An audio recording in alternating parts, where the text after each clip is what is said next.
9:01 a.m. as camera shutters clicked in their usual rhythm and aides passed whispering notes behind suited senators. A pair of dark stilettos stepped into the marble chamber. Slow, deliberate, uninvited. Jasmine Crockett didn't glance around. She didn't need to. Her tailored black suit cut through the formal air like a blade. Reporters froze mid-keystroke. She wasn't supposed to be here. This was a Senate Judiciary Committee hearing, not a House floor battle. Yet there she was, walking past a stunned panel of lawmakers toward the witness table, her left hand gripping a manila folder so tightly the paper had creased at the corners. Eyes darted across the room, searching for answers. Why was a firebrand from the House Judiciary Committee now standing in a room meant to interrogate Supreme Court power? And why did she look like she wasn't here to ask for permission, but to deliver judgment? Coney Barrett sat still, her expression composed, but her fingers tensing slightly over the water glass in front of her. She knew who Jasmine was. Everyone did. Crockett had made headlines in recent months for turning hearings into battlegrounds and for slicing through decorum when silence was used to shield the powerful. But today felt different. Jasmine didn't ease into pleasantries. She didn't smile. She waited for the chairman to acknowledge her presence. And when he didn't, she simply spoke. Her voice was low, precise, almost surgical. Before we proceed, I believe the committee and the American people have a right to view this. She placed the folder on the microphone like a detonator. Inside this file are sworn statements, sealed until this morning, implicating Justice Barrett in knowingly suppressing multiple reports of sexual abuse during her tenure as a senior figure in the People of Praise religious organization. Gas rippled like a seismic wave across the room. Barrett didn't blink, but her jaw shifted, barely. There was no gavel strike, no procedural rebuttal. Just a cold, terrifying silence. Jasmine opened the folder slowly, like peeling back the first layer of a wound the country never knew it carried. What you will see, she continued, her tone unwavering, is not an attack on religion. It is a reckoning with complicity. Behind her, screens flickered to life, showing the People of Praise logo beside blurred testimonies of women marked only as Victim A, Victim B, Victim C. Crockett didn't raise her voice. She didn't need to. The facts were loud enough. In that moment, the hearing room was no longer a chamber of protocol. It had become a courtroom of national memory, and Jasmine Crockett had just stepped in as its conscience.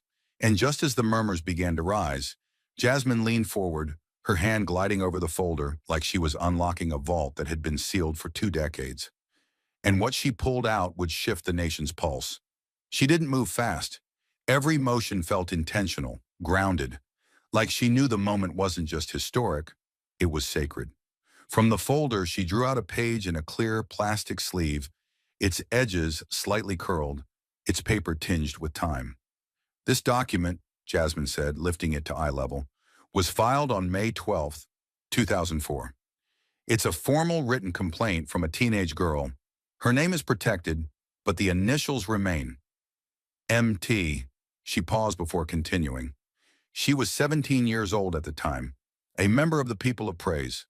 And in this complaint, she described being sexually abused by a senior male member of the group for over a year. The words hung in the air, heavier than any silence. Some senators shifted in their seats. Others froze completely. The audience behind the cameras leaned forward as if dragged closer by an invisible force. The girl didn't go to the police. She was told not to. She followed the chain of command in her religious community, just like she was taught. She spoke to her assigned spiritual leader. She trusted the process, believed it would protect her. But instead of an investigation, the complaint was forwarded quietly to the group's internal board. And right here, Jasmine held the document higher, is the stamp showing it was received. And below that, a signature, dated, initialed, approved for quiet resolution within the church. She turned her eyes to the panel. The signature belongs to Coney Barrett. A low gasp rolled through the room, not loud but sharp, like air sucked through teeth. No one spoke. Even the clicking of pens stopped. Barrett remained motionless at her table, eyes fixed forward, jaw set. Jasmine continued, now placing a second sheet next to the first. This is the resolution summary. It's marked confidential, closed in prayer. According to this page, the group decided no law had been broken. The accused was not removed. The girl was not protected. She was told to pray, to fast, to forgive in silence. Her voice tightened, not in volume, but in weight. This is what it looks like when institutions choose image over accountability, when a child's pain is reduced to a spiritual exercise, and a system calls that justice. She closed the file without haste and looked to the committee. This wasn't a clerical error. It wasn't a misunderstanding. It was a choice made with full awareness, one that protected the powerful and erased the powerless. The cameras didn't blink. Neither did most in the room. Something irreversible had just been said. And in that moment, the hearing was no longer about ethics. It was about truth that had waited too long to speak. Barrett sat completely still, her posture straight, hands folded neatly in front of her, like nothing had changed. But her eyes, those who watched closely could see it, had narrowed just slightly, a flicker, the kind of shift people train for years to control.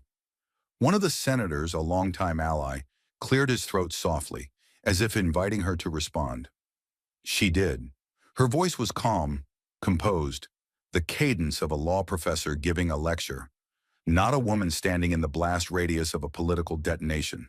"I do not recall this specific situation," she said, "and to my knowledge, I was never in a position to process or adjudicate formal complaints within the people of praise." The words came out clean, but not weightless. Something in the delivery was too rehearsed, too polished, like a statement crafted in anticipation of a moment she hoped would never come. Her gaze didn't meet Jasmine's. It hovered somewhere just beyond, like she was speaking to a room that didn't include the woman who had just named her. Jasmine didn't flinch. She didn't interrupt. She let the denial sit there, suspended in the air like a false note played in a cathedral. The senators watched, some with creased brows, others with hands clenched under the table. Everyone knew what had just happened.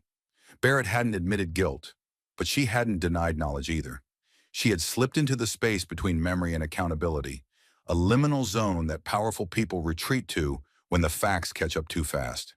And it was in that space, between "I don't recall" and "I wasn't responsible," that the tension turned to steel. Not a single person reached for water. No aides whispered, no pens scratched paper. It was the kind of stillness that only comes when truth has been spoken, and power refuses to acknowledge it. But silence, no matter how polished, can't erase history. And Jasmine hadn't come with words alone. She had come with memory recorded, frame by frame. But silence, no matter how polished, can't erase history. And Jasmine hadn't come with words alone. She had come with memory recorded, frame by frame.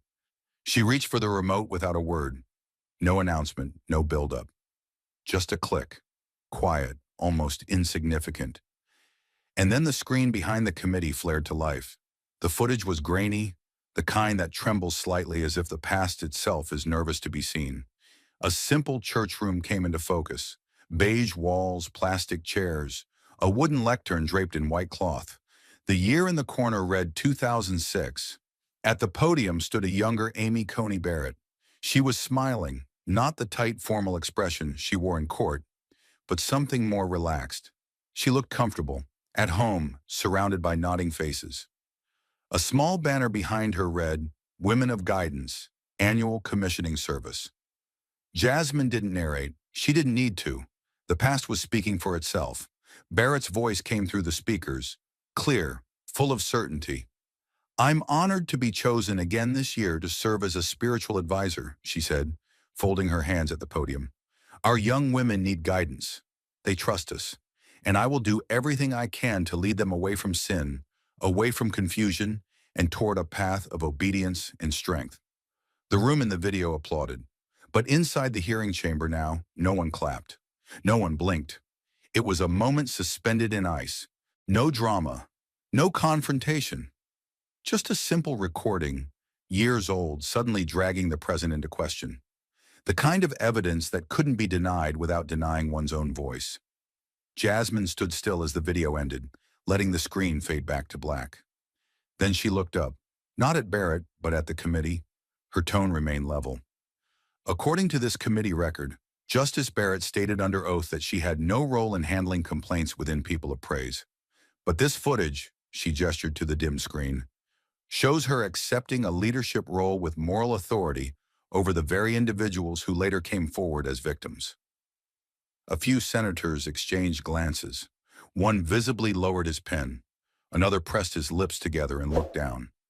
Jasmine's voice dropped slightly, not for drama, but for clarity. This is not about memory. This is about responsibility, because a woman cannot be both a trusted guide and a silent witness to harm. Not when those she guided ended up begging for help that never came. She held the remote in her hand again, but didn't move. She didn't need to. The damage wasn't in the footage itself. It was in the quiet that followed, the kind of quiet that makes truth feel heavier than accusation. Barrett remained still, composed, but her earlier words, "I don't recall," now hung in the air like a fragile mask held up to a growing storm. It hadn't cracked yet, but it was starting to bend. But in Washington, words and evidence are never enough until real people step into the light, carrying the weight of what institutions tried to bury. They walked in without a word, moving slowly past the rows of press and policy staffers, each step more powerful than any opening statement. Three women, each in simple, unassuming clothing, each carrying a silence that had lasted far too long, took their seats behind Representative Jasmine Crockett. No security escort, no dramatic entrance, just presence, the kind of presence that makes a room recalibrate. For weeks, their identities had been protected. For years, their stories had been suppressed. And now, with legal protections secured by Crockett's office and trauma counselors standing by, they were here, not to perform, not to accuse, but to exist in truth. Reporters craned their necks. Some staffers stopped taking notes. Even members of the committee glanced toward the women with an unease that couldn't be hidden. These weren't headlines. These were lives. They sat shoulder to shoulder, hands clasped tightly in their laps. No one looked at Barrett. They didn't have to. Their presence alone was an indictment more powerful than any soundbite. Crockett did not introduce them by name, only by intent. "These are three women," she said clearly, "whose testimonies have been vetted, protected, and feared." No one moved. The cameras zoomed in. Somewhere in the back, a senator exhaled, slow and strained. History wasn't just being discussed now. It was sitting in the room. The room had already gone still, but stillness became something else entirely when the voices' long silence began to speak. Not through lawyers or documents, but with trembling breath and undeniable truth. The first woman, introduced only as Sarah to protect her identity, stood behind the microphone with both hands gripping the edge of the wooden table. Her fingers were white at the knuckles, but her voice, though shaky, was clear enough to shatter the air. "I was 17 when it started," she began, her eyes fixed on a point just beyond the committee. "He was a mentor, older, respected. I trusted him." A tear rolled down her cheek, but she didn't stop. "When I told my spiritual leader what he was doing, what he had done, she listened. She nodded. And then she told me to pray, to fast, to search my heart for bitterness. That woman was Amy Barrett." The words landed not like an accusation, but like a confession the world had never made room to hear. For a moment it felt as if the air had been sucked out of the room. No one whispered. No one shifted. Even the senator who moments ago had seemed restless was now staring straight ahead, hands frozen mid-note. Sarah swallowed hard, then looked directly at the panel. "I didn't come here for revenge. I came because I was told to be silent for the sake of others. I was told that truth would bring shame, that truth would divide the community. That truth was selfish, and I believed them." For 20 years her voice broke. "But today I believe something else. That truth can be an act of love, and that silence is not obedience, it's complicity." She stepped away from the microphone as Jasmine gently placed a hand on her shoulder, steadying her without a word. The second woman, Leah, took her place. She didn't bring paper. She brought memory. Her voice was firmer, though the pain in her posture gave her away. "I was the good one," she said bitterly. "I never missed prayer. I never questioned leadership. I did everything right. Her eyes hardened. Until I confided in my advisor that one of the adult men in my cell group had cornered me, more than once after service. I told her it made me afraid to come back. Her response? She told me God sometimes tests women through male temptation, that I should dress more modestly, that I should thank God it wasn't worse. Her lip trembled, but she didn't stop. That advisor was Amy Barrett. A hush spread like fog. Barrett's expression didn't shift, but her stillness began to look less like composure and more like retreat. Leah glanced down at her hands, then back up. She didn't strike me. She didn't raise her voice. She didn't need to. She just made sure no one else ever heard what I said. She made sure my pain stayed small and private so the community could remain whole and clean. A pause. But I wasn't whole, and I wasn't clean. I was ashamed, and she walked away like it never happened.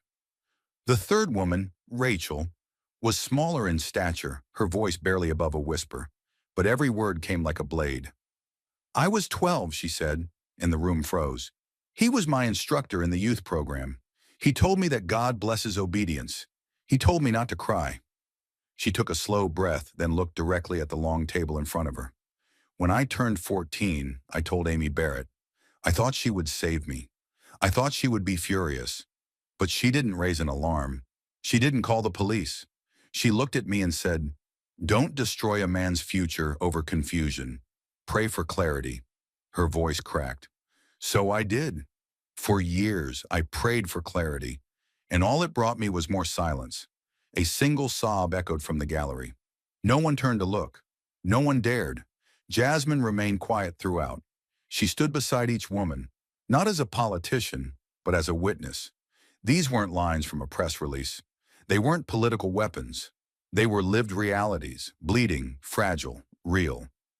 For a long moment after the last testimony, the room was silent, not empty, full of everything that had been hidden, delayed, denied. And that was when something shifted, visibly, irrevocably. This was no longer a hearing about ethics, no longer a debate over interpretation or policy or past decisions. This was truth, stripped of ceremony, and it stood taller than any title in the room. The testimonies had shaken the chamber, but Jasmine wasn't finished. There was still one story she had carried for years, one voice that couldn't speak today because it had been nearly destroyed trying. She took a step forward, not toward the microphone, but toward the weight of memory itself.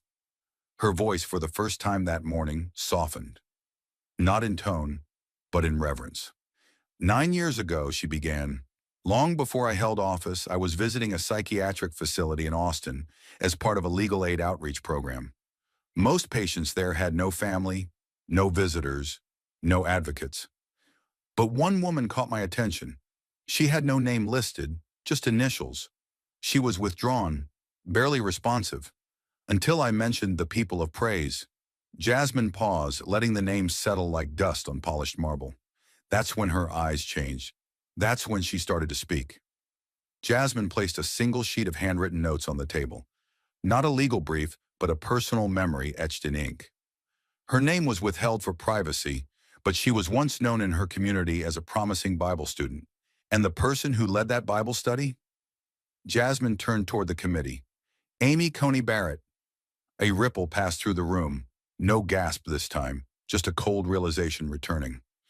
The woman told me something I've never forgotten, Jasmine continued. She said, I still hear her voice in my head, not yelling, just calm, over and over, saying, don't destroy the community's name. Don't shame the body of Christ. Be still, be silent, be good. Jasmine looked up. That voice never left her, not in her dorm, not during the diagnosis, not in the years she stopped speaking entirely. There was no need for a recording, no need for cross-examination. This wasn't evidence in the legal sense. It was worse. It was the legacy of silence sharpened into command. This woman didn't end up in that hospital because of one man's violence, Jasmine said. She ended up there because the very structure she trusted convinced her that her pain was the real sin, that speaking it aloud was betrayal. She stepped back slightly, letting the moment breathe, then filled it with words that would not go unnoticed. This is no longer about one person's failure. It's about a system that made silence a sacrament. The senators sat frozen, caught in a space where decorum no longer mattered. One aide in the back turned off his screen. Another gently closed a folder, like the sound of paper would be too much. Jasmine leaned into the microphone, her final words not shouted but delivered like a sentence passed down from something older than law. When justice turns its back on the vulnerable, it stops being justice. It becomes something else, something hollow, something dangerous, something that wears the name of righteousness to avoid its responsibility. She let the words echo, then returned to her seat, not triumphant, not satisfied, just quiet, because some moments are too sacred for applause, and some truths once spoken do not need to be raised. They simply settle into the air and never leave. The silence still lingered from Jasmine's final words, but it was about to be broken, not by opinion or argument, but by the voice of someone who once stood at the center of the system itself. Without warning, the chamber screen came to life again, this time with a different kind of footage. It wasn't grainy, it wasn't secret. It was filmed just a week prior in a plain, sterile office, with a white backdrop and a timestamp confirming its authenticity. On the screen sat a man in his 60s, hands folded in his lap, eyes steady beneath wire-rimmed glasses.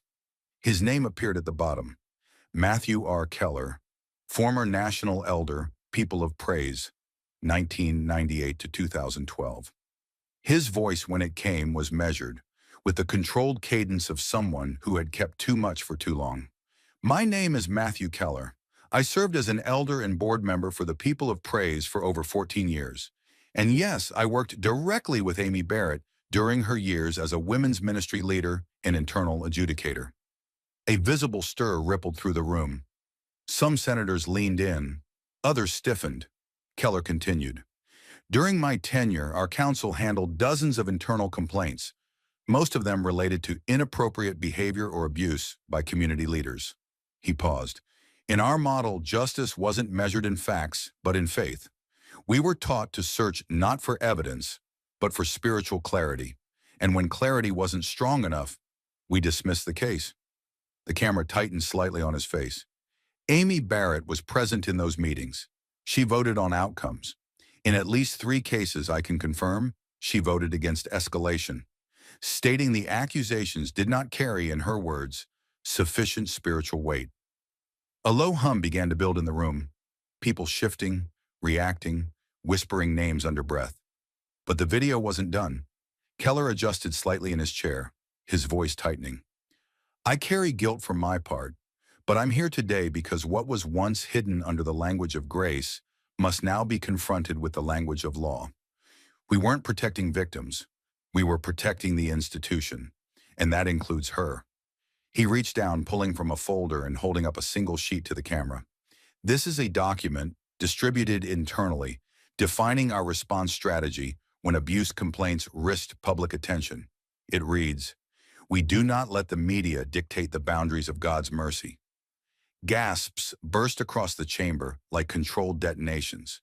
The quote appeared on the screen in bold black font, its weight sinking into the air like iron. Cameras zoomed in. Committee aides scrambled for paper. Jasmine didn't move.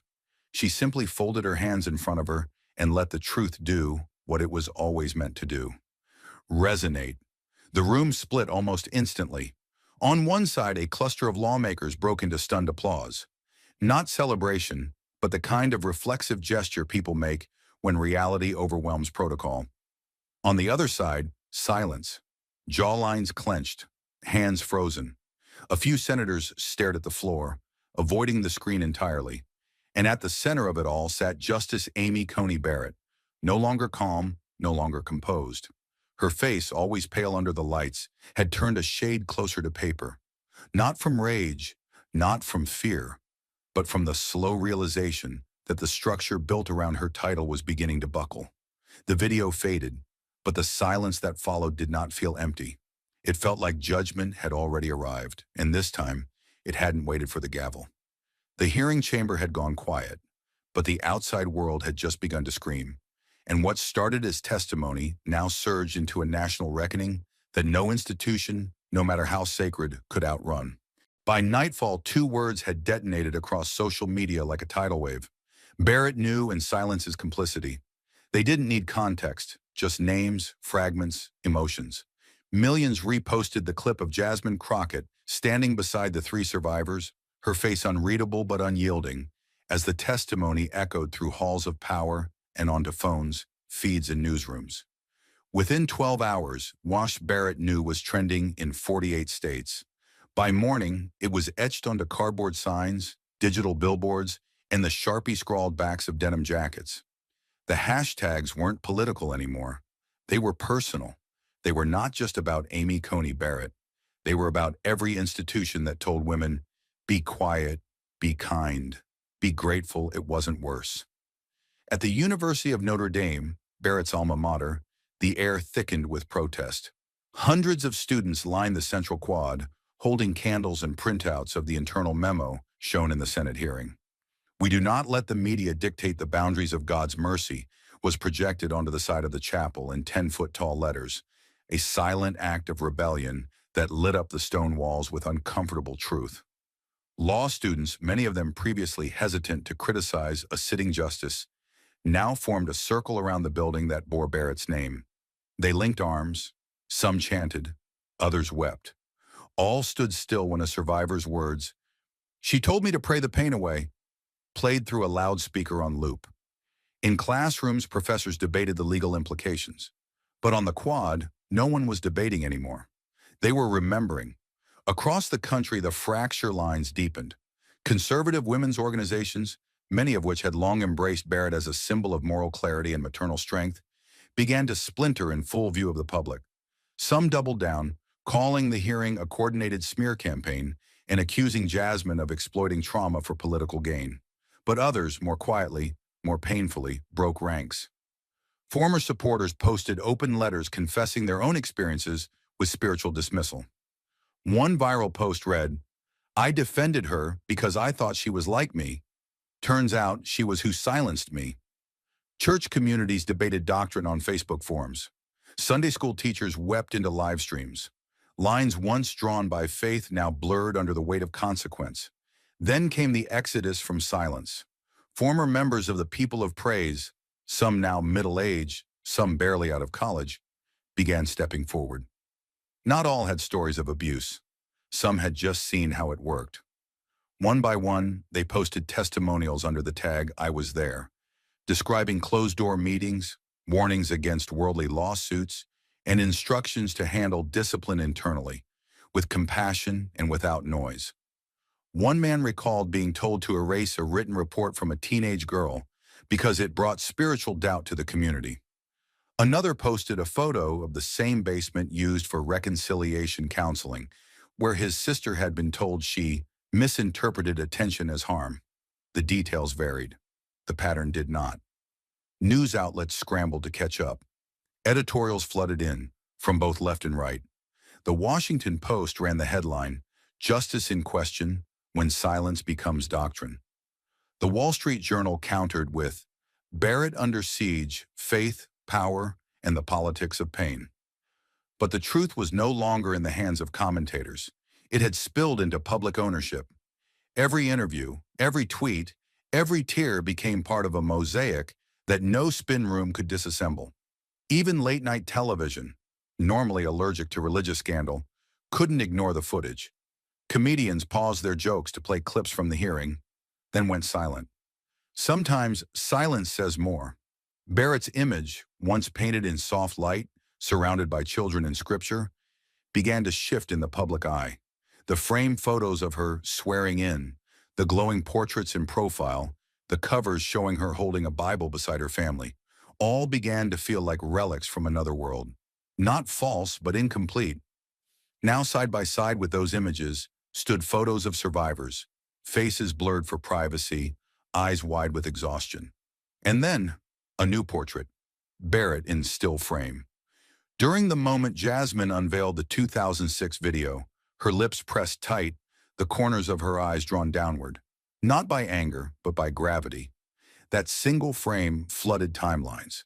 captioned only with, "She knew." This was no longer about one woman or one case. It was about what America was willing to see once it could no longer look away. Jasmine had not destroyed Barrett's legacy. She had revealed what was already written beneath it, layered in obedience, protected by reverence, but undeniably real. The question hanging in the air now wasn't whether Barrett would respond. It was whether a country that had idolized silence would finally choose to listen. By the time the final day of the hearing arrived, the nation was no longer asking what Amy Coney Barrett had done.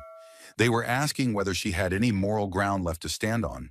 And Jasmine Crockett walked into that chamber, knowing the answer demanded more than evidence. It demanded a reckoning. The chamber was packed tighter than it had been all week. The crowd wasn't just watching, they were waiting for something unspoken, something final. Cameramen checked their focus twice. Journalists held their breath before typing. Even the air conditioning seemed to hum lower, as if the room itself had developed a pulse. Jasmine Crockett sat still as the chairman gavelled the hearing to order, her hands empty, no folder in sight. The legal briefs, the affidavits, the memos, they were all gone. What she had left couldn't be cited or cross-examined. It was weight, and it was time. She rose slowly from her seat, the legs of her chair scraping softly against the floor. A sound that, in that moment, felt louder than any gavel. She didn't touch the microphone. She didn't need to. The entire room was already leaning toward her. Even the senators who had challenged her earlier now sat stiff and silent, eyes fixed forward. Jasmine took a step toward the witness table, toward Barrett, and stopped just close enough to stand in her shadow without flinching. "There comes a point," she began, voice low and calm, "when the question is no longer what happened, but what we're willing to accept." She glanced around the chamber, not to perform, but to hold them all in the moment. "Justice Barrett, you may never face criminal charges. You may never spend a single hour answering to a court of law. But that doesn't mean you're innocent, and it certainly doesn't mean you're worthy of the bench you sit on." A few gasps, quickly stifled. One senator reached for his water and missed. Jasmine didn't raise her voice. She simply walked forward, one measured step, and placed a single sheet of paper on the table in front of Barrett. A resignation letter, undated, unsigned, but complete in every other way. "This is not a demand," she said quietly. "It's a choice, a chance." Her eyes didn't blink. "Not because I want you erased, but because the people in this country, especially those who've been told their pain is too inconvenient, too disruptive, too emotional, deserve to see what it looks like when accountability finally speaks louder than reputation." The paper didn't move. Barrett stared at it, jaw clenched, lips pressed into a pale line. Her hands remained in her lap, but her fingers twitched once. Subtle, barely noticeable. But it was there. For the first time all week, the justice looked like she didn't know what to do next. Jasmine stepped back, not as retreat, but to let the moment land. "You don't owe me an answer," she added, "but you owe something to the women who begged for help, to the girl who prayed her suffering would matter, to the woman in the hospital who hears your voice more than her own." She let the silence answer for her, and the silence was deafening. The cameras didn't pan away. They locked in. On Barrett's face, on the letter, on the expression that hovered between disbelief and recognition. It wasn't shame. It was the dawning realization that no legal robe, no polished statement, no legacy carefully constructed in headlines and handshakes could protect her from the truth once it had been spoken aloud and believed. One senator coughed into his sleeve. Another looked down, unable to meet the eyes of the witnesses seated just feet away. And still, the camera kept rolling. It captured every breath, every blink, every tiny shift of posture. Because this wasn't just a hearing anymore. This was history being carved, not in stone, but in the quiet collapse of a narrative too long protected.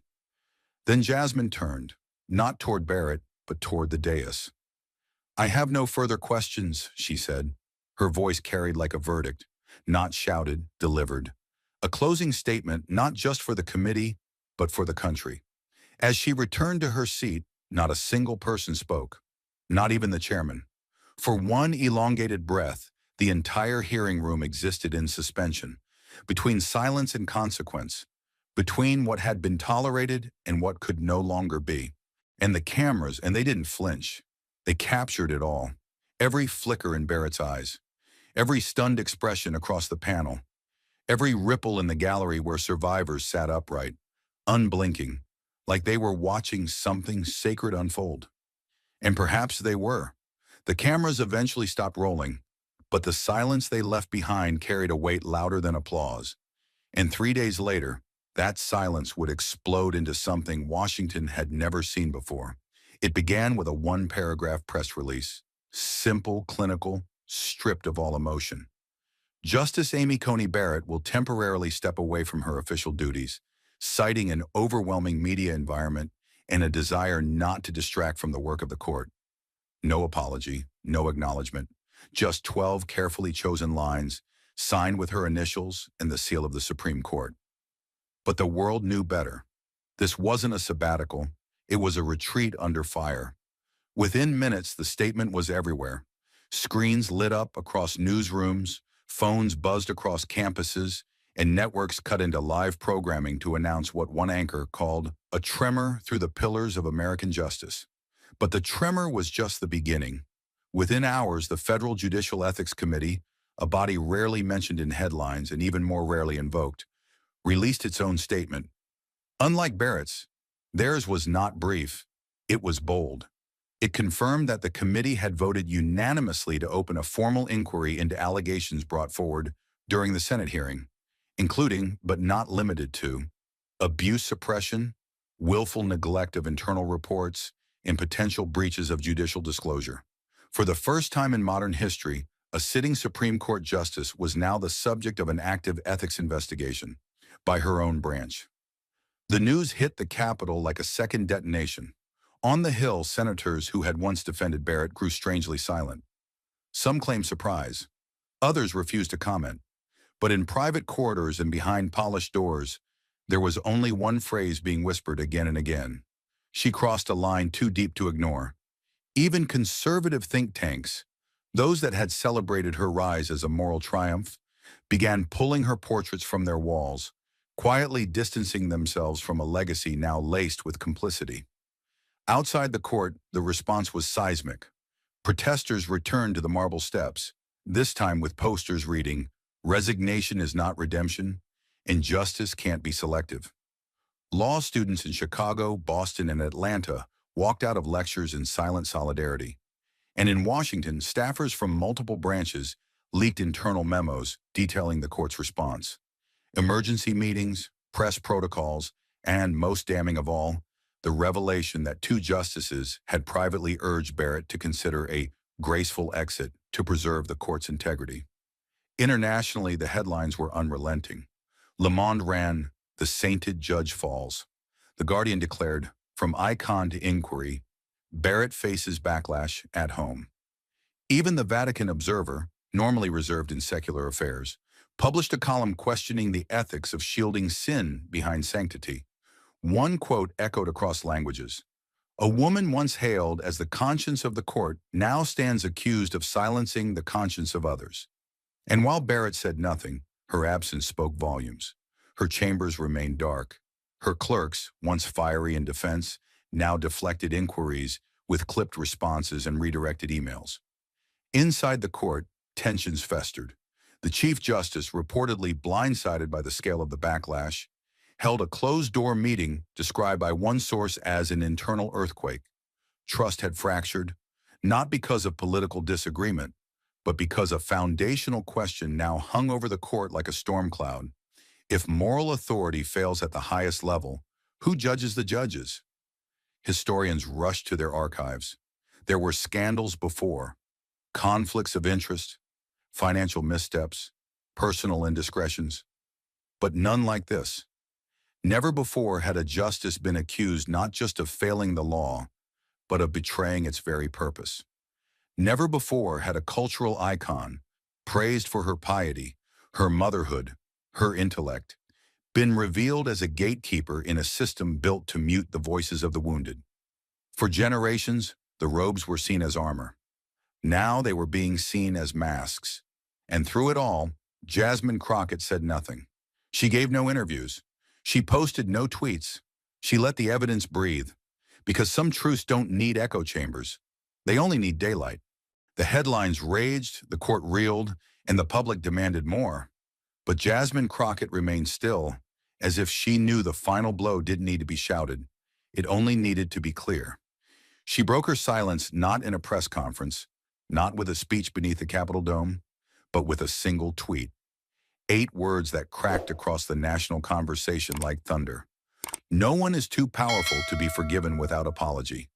There was no hashtag, no tagging of names, just truth, distilled to its most brutal form. And within minutes, it was everywhere. Journalists dissected its tone. Commentators tried to reframe it. But the public already understood. It wasn't a threat. It wasn't even a demand. It was a line drawn, not in anger, but in principle. It was Jasmine's final word. And it hit harder than any ruling. The ripple was immediate. Across the country, lawmakers, emboldened by weeks of public outrage and survivor testimony, began drafting what would become the most significant judicial reform bill in modern U.S. history. Behind closed doors, Democrats called it long overdue. Republicans called it damage control, but none dared oppose it on the record. The people had seen too much, heard too much, felt too much. And what once seemed impossible, a bipartisan move to regulate transparency at the highest level of American law, now moved with unstoppable force. 30 days after Barrett's resignation, the Judicial Transparency and Integrity Act of 2025, unofficially dubbed the Barrett Disclosure Law, passed the House in a landslide. Days later, the Senate followed. The law required all current and future federal judges to publicly disclose affiliations with religious or ideological organizations, particularly those that practiced internal adjudication or held disciplinary authority over members. It also required the creation of a judicial ethics archive, a searchable database where the public could track previous complaints, affiliations, recusals, and advisory roles. The bill's language was cold, clinical, but its impact was electric. For the first time, robes no longer guaranteed secrecy. Faith was no longer a shield. The law didn't attack religion. It forced accountability where blind reverence had long reigned. And in courtrooms from Boston to Boise, clerks and justices alike began reviewing their own histories with new urgency. Some did so quietly. Others resigned in advance, not because they were guilty, but because they knew the era of sacred insulation had ended. A new standard had been born, and its architect never raised her voice to build it. But the aftershocks didn't stop at the judiciary. In churches, debates ignited over doctrine and duty.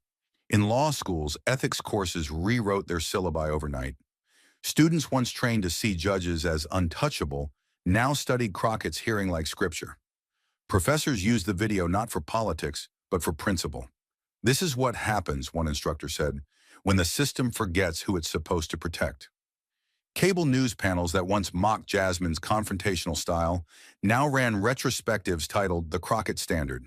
Late-night hosts replayed the moment she slid the unsigned resignation letter across the table, like a weapon forged from restraint. Even comedians stopped making jokes, because some moments don't belong to commentary, they belong to consequence. Outside Washington, survivors who had never spoken before began organizing, not with rage, but with strategy. They started nonprofits, filed lawsuits, launched podcasts, not to relive the pain, but to retell it, with power. The term spiritual obstruction entered legal vernacular, and slowly, painfully, the word accountability stopped being a punchline. It became policy. Jasmine Crockett never claimed a victory tour. She didn't seek interviews. When asked to speak at Harvard, Yale, and Georgetown, she declined, sending only one quote in reply. Justice isn't what we say in courtrooms. It's what we allow behind closed doors. And so the nation changed, not because one woman tore down an empire, but because she refused to be silent in front of it. And in that refusal, others found their voice. They watched it unfold, not from the front row, but from chambers thick with velvet drapes and law books that hadn't been cracked in years. They watched from behind the sealed doors of judicial dignity. They watched with the kind of stillness that doesn't come from peace, but from fear wrapped in tradition. These judges, federal, appellate, lifetime appointed guardians of the law, were not the ones being questioned. Their names weren't called. Their faces weren't splashed across breaking news tickers. But they saw it. They saw Jasmine Crockett stand in that hearing, flanked by survivors. They saw her deliver truth not with fire, but with force. And in the way Barrett's hands trembled when the resignation letter landed on the table, they saw something else. Themselves. The walls of the judiciary are built thick for a reason, not just to preserve quiet, but to absorb responsibility. And for decades, they had done exactly that. Complaints had been whispered, buried, reframed as misunderstandings. Investigations were internal. Silence was wisdom. Reticence was decorum. But after that hearing, something shifted. The silence that once protected had begun to accuse. In circuit courts across the country, the tremor was subtle, but real. A retired magistrate in Kansas quietly shredded his old file notes. A senior judge in Maryland, once celebrated for his mentorship, asked his clerk to retrieve a letter from 2009, one he hadn't looked at in 14 years. In Alabama, a judicial assistant found herself staring at a drawer full of sealed envelopes, her hand hovering, unsure whether to open the past or close it tighter. There were no alarms, no raids, no subpoenas, only the new presence of dread, public memory, because now America was watching. Bar associations began to stir. Ethics professors were invited to review internal codes. Clerks, once trained to follow the judge's lead, began to talk among themselves. In one East Coast district, a coalition of former law clerks sent a joint letter to the chief judge requesting a full audit of uninvestigated sexual misconduct reports over the last 20 years. In another, a whistleblower leaked an internal email from 2013 titled, "Handling Unverified Accusations from Religious Circles," a phrase that no longer felt bureaucratic, but explosive. And still, the older judges sat in their wood-paneled chambers, staring at the walls that had once protected them, now realizing they were made of glass. Some responded swiftly. They issued retirement letters, citing family health issues. Others published op-eds preemptively defending their careers. One federal judge in Texas went on a conservative talk show and claimed that activists are trying to turn the judiciary into a confession booth. But even his voice faltered when the host played footage from the Crockett hearing. Because facts, once spoken plainly, don't die in rebuttal. They linger. They rot beneath every polite denial. The judicial conference convened an emergency session. The agenda was no longer just caseload reform or funding structures. It was existential. The chief judge of the Ninth Circuit began the meeting with a single sentence. The days of pretending that ethics don't apply to us are over. No one laughed. No one pushed back. Not even the most conservative bench in the room. The conference passed a resolution within hours, a review of all internally dismissed judicial conduct complaints from the last 15 years. It wasn't complete justice, but it was a breach in the wall. And for a body that hadn't changed its code of conduct in decades, it was a landslide. Inside these hallowed institutions, the shift wasn't declared, it was felt. It looked like a judge staring at an old photograph of a youth group and realizing one of those smiling faces was the girl who filed a complaint he dismissed. It looked like a law clerk deleting a congratulatory email they once sent to Barrett. It looked like silence, not serene anymore, but broken, bitter, belated. And beneath it all was fear. Not the fear of being caught, but the fear of being remembered for having done nothing. Jasmine Crockett never named them. She didn't have to. Her voice didn't need to reach every judge. The truth had already entered the bloodstream of the system. It was in the court elevators, in the whispered lunches, in the way clerks hesitated before forwarding a file. It was in the mirrors of those who once believed their robes made them invisible. And the most terrifying part? It wasn't over. Because Jasmine had not just exposed a woman, she had exposed a mechanism, one that stretched across pews, chambers, and decades of polite disinterest. The reckoning wasn't just about Barrett's silence. It was about everyone who had practiced the same silence, perfected it, taught it. And now they all sat waiting, wondering if someone else had kept the file, remembered the quote, written down the name. Some began to confess quietly, to staff, to mentors, to no one in particular. Others kept their heads down, praying the wave would break before it reached their shore. But they all heard the same low hum in their bones. Justice was awake, and it was looking directly at them. The hearings ended. The headlines thinned. The cameras packed up. Washington returned to its mechanical heartbeat of lobbyists and late votes. But something deeper, quieter, more permanent had shifted. This time it didn't fade with the news cycle. This time the wound stayed open. Jasmine Crockett never claimed credit. She returned to her office like nothing had happened, gave no interviews, avoided the spotlight. But across the country, people remembered everything. Not just her final words, not just the resignation letter, but what it had taken to reach that moment. Survivors remembered. Law students remembered. Pastors remembered. Voters remembered. And most importantly, those who had once stayed silent now began to speak. Churches that had never acknowledged their complicity in abuse began issuing public statements, not just of regret, but of self-examination. Sermons once used to bury the truth now became confessions, admissions that doctrine had been used not as guidance, but as a gag. In one Missouri church, a woman stood up mid-service and said, "My sister left this congregation because we called her a liar. I'm here to say she was right, and we were wrong." The pastor said nothing, but the room applauded. At universities, the shift was sharper. Notre Dame, Barrett's alma mater, was forced to revise its curriculum. Professors who once used her judicial philosophy as a model now taught her case as a study in ethical collapse. Guest speakers read survivor testimony aloud in lecture halls. Students formed forums, published papers, and launched a campaign called #JusticeBeyondTheRobes, demanding transparency not just in courts, but in every institution that claims moral authority. The phrase began appearing on campus walls, etched into bathroom mirrors and dorm room doors. Truth delayed is pain extended. In the legal world, something even more dramatic unfolded. Young lawyers began refusing clerkships under judges with questionable past. They organized networks to vet judicial records, not just for legal brilliance, but for ethical patterns. Bar associations held emergency conferences. Ethics boards received a tidal wave of complaints once shelved for lack of corroboration. Retired justices who had long escaped scrutiny found their names resurfacing in whispered conversations in online archives. The old rule, "Don't rock the bench," was being rewritten from below. And Jasmine? She remained still, but her stillness was not retreat. It was authority, the kind earned not through office, but through clarity in the fire. In the months that followed, survivors of spiritual abuse began organizing nationally. Some formed survivor-led truth commissions, others filed lawsuits, but many, thousands, simply began to tell their stories.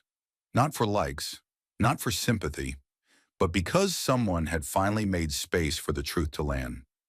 A woman in Georgia, once told to keep her suffering private to preserve God's work, posted a photo of herself holding a sign. "He wasn't God. He was just a man in a robe. And now I'm not afraid of either." The image went viral. High school students began citing the Crockett hearing in debate competitions.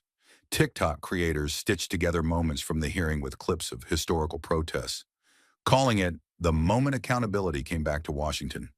One short, soundtracked with slow strings and a black screen showing only Jasmine's quote, "No one is too powerful to be forgiven without apology," was viewed 12 million times in 3 days. Even the White House could not ignore it. In a rare bipartisan effort, the president convened a task force on institutional ethics and accountability, bringing together judges, scholars, clergy, and survivors. Jasmine declined to participate.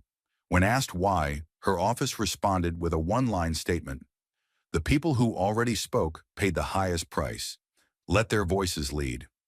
And they did. The first reform proposed wasn't legal. It was cultural. Every federal agency, including the Department of Justice and the Administrative Office of the U.S. Courts, was directed to audit internal misconduct processes, identify religiously shielded adjudication mechanisms, and release a public report on their impact. What had once been considered private pastoral matters were now subjects of national scrutiny. The line between spiritual guidance and institutional protection had blurred, and now it was being drawn in ink. By the one-year anniversary of the hearing, more than 40 members of Congress had co-sponsored a bill expanding the Barrett disclosure law. The amendment added a clause requiring mandatory recusal in any case involving organizations a judge had belonged to within the last 10 years. It also created a new category of judicial ethics violations. Moral concealment, some called it too broad. Others called it revolutionary. The people called it necessary. Meanwhile, those once loyal to Barrett wrestled with the dissonance. Some still defended her, others went silent. But in private Facebook groups, behind gated newsletters, a different kind of conversation began. What do we do when the person we trusted becomes the reason someone never spoke again? These weren't accusations. They were awakenings. In one closed group for women's Bible study leaders, an anonymous moderator posted, "If any of us ever told someone to stay quiet, we owe them more than prayer. We owe them a reckoning." Hundreds responded. Some left ministry. Some called old friends and apologized. Others simply sat with the truth for the first time, no longer weaponized by politics or filtered through religion, but felt fully and without escape. And that was the point, because Jasmine hadn't just changed policy, she had changed memory. The hearings weren't just about Barrett's choices, they were about how many people it takes to keep a wound from healing, and how many more it takes to open it properly. In that sense, the victory wasn't hers. It belonged to every woman who sat at a table and wasn't believed, to every man who reported something and was told to pray instead of act, to every teenager who thought silence was faith, to every parent who wondered if asking too many questions would cost them their community. They were the legacy, and America, for once, refused to look away. The hearings had ended, laws were rewritten, and institutions trembled. But beyond the headlines and history books, there remained something deeper, a human lesson carved in silence, defiance, and the unbearable cost of looking away. Justice at its core is not a ceremony. It is not robes or gavels or marble steps. Justice is a mirror, one that asks not how much power a person holds, but how much truth they are willing to carry. Jasmine Crockett reminded America of that truth, not with fury, but with discipline. She didn't scream. She didn't perform. She stood in front of an institution built to ignore voices like hers and spoke anyway. That act alone was radical, not because she was louder than the system, but because she was braver than its design. In a world that rewards silence with advancement, she chose confrontation. And in that choice, she exposed the cost of every quiet moment that had protected power instead of people. The lesson was never just about Barrett. It was about what happens when dignity becomes a disguise and when mercy is used as a muzzle. For decades, institutions across America hid behind civility. They called silence wisdom. They called discretion godliness. They weaponized grace not as a tool of compassion, but as a shield to deflect accountability. And people, especially women, were told that forgiveness meant forgetting, that righteousness meant compliance, that pain should be swallowed for the greater good. Jasmine's stand shattered that illusion. Her hearing became a battlefield not just for one name, but for every unseen story, every folded letter, every voice that had once asked for help and been told to pray instead of speak. The message was clear. When systems are built to protect the reputation of the powerful over the safety of the vulnerable, they are not systems of justice. They are systems of survival for the wrong side. And in the wake of her stand, a question remained. One every viewer, every citizen had to face alone. Where have I been silent? Because Jasmine's battle didn't belong only to courtrooms or Congress. It belonged to workplaces where misconduct is handled quietly, to churches where victims are forgiven while abusers are promoted, to schools where whispered warnings are buried in bureaucratic language. It belonged to dinner tables where survivors are told don't make it awkward, and to group chats where justice is debated like it's theory, not someone's bleeding truth. The lesson wasn't theoretical, it was lived, and it asked for courage far beyond a hearing room. What Jasmine proved is that change doesn't start when the powerful step down. It starts when someone with no reason to keep going, keeps going anyway. Not because they're certain they'll win, but because they refuse to let silence be the last word. Her moral clarity wasn't born in politics. It was born in witnessing too many people suffer quietly, in a psychiatric ward, in a sealed file, in a basement church room where reconciliation meant erasure. She remembered every detail, every voice, every look. And when the time came, she didn't speak for them. She made space for them to speak themselves. That is the true face of justice. Not performance, but permission. The human lesson lives there, in the tension between what we tolerate and what we believe in. Too often, injustice hides behind familiarity. It wears the face of a beloved pastor, a respected judge, a decorated public servant. But Jasmine showed us that trust without scrutiny is a trap, and silence, no matter how holy it sounds, can be a form of violence. Her final words, "No one is too powerful to be forgiven without apology," didn't just convict a judge. They redefined how a country sees its heroes, not by what they achieve, but by what they refuse to confront. In that light, justice became something more than law. It became a conscience, shared, unflinching, and finally awake. And perhaps the most painful part of her lesson, the part that made the entire country shift in its seat, was this: it shouldn't have taken Jasmine.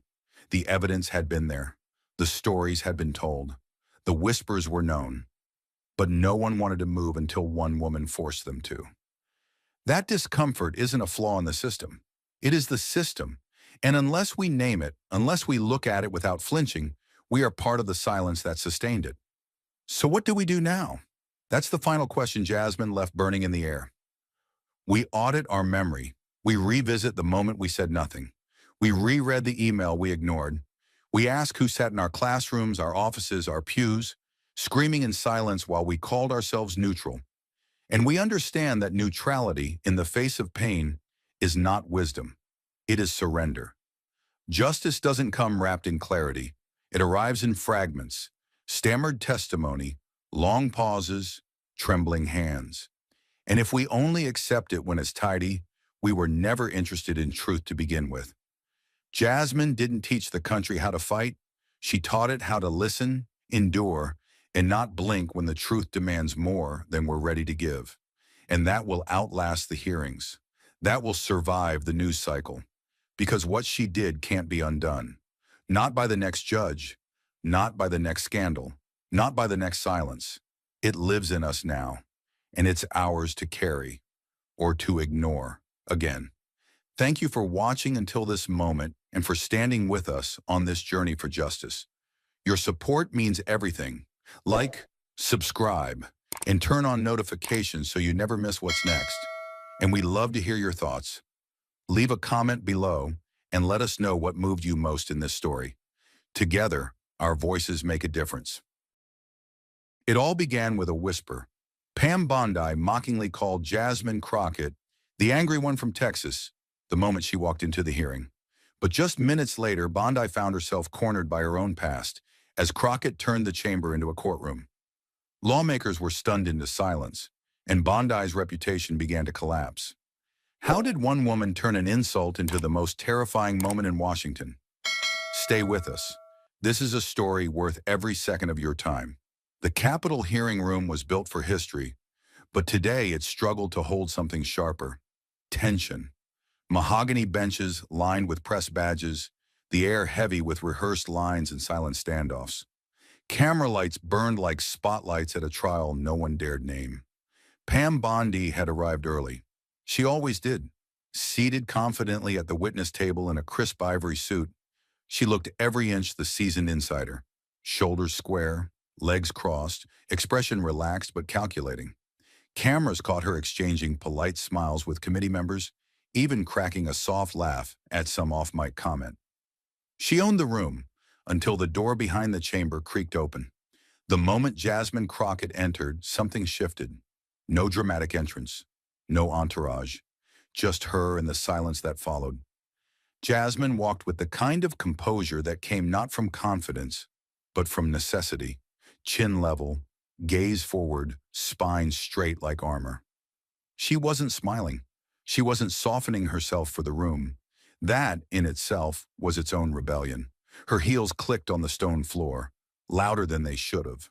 Not from volume, but from how intently the room listened.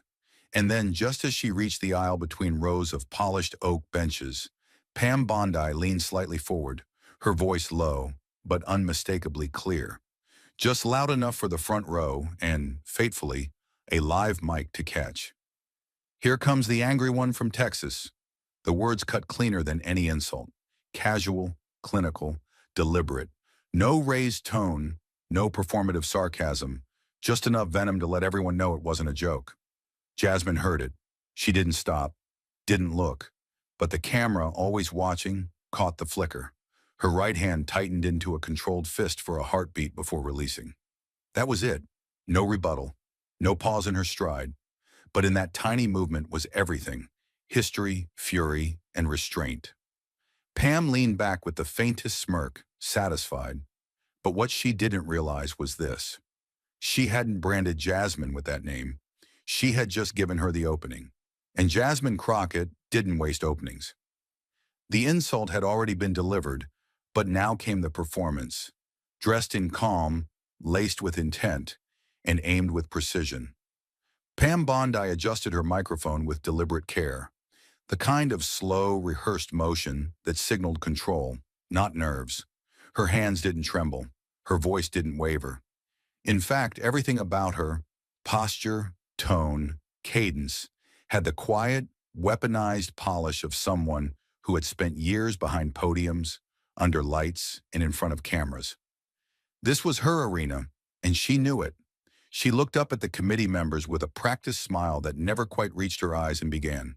"Some," she said, her tone calm and conversational, "prefer to shout rather than reason." She let the words hang in the air, not rushed, not hesitant, just long enough for the implication to settle. Not a single head turned, but everyone heard the shift. Her tone remained composed, even warm, as if she were simply making a general observation, not planting a precise, premeditated strike. And yet everyone in that room knew exactly who she was talking about. She continued, eyes focused squarely ahead, but with the faintest glances drifting toward the witness table across from her.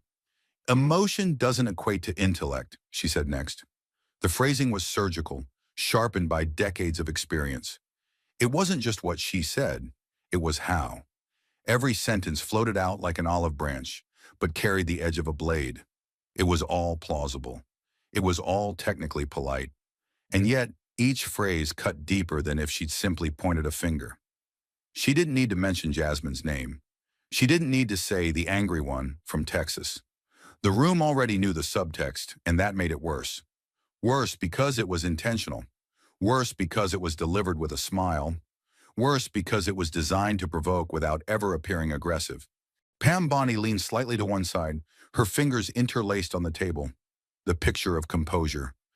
"Passion," she added with a small tilt of her head, "must be tempered by patriotism." Again her voice stayed level, but the choice of words did the heavy lifting. In this version of the story, she was the voice of reason. Jasmine, by implication, was the storm.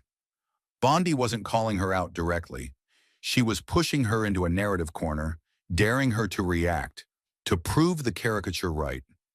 The silence in the chamber had thickened. Nobody gasped. Nobody objected. But you could feel it, how the temperature had dropped half a degree, how the air moved differently. Some committee members shifted in their chairs. One aide scribbled a note, then paused midway.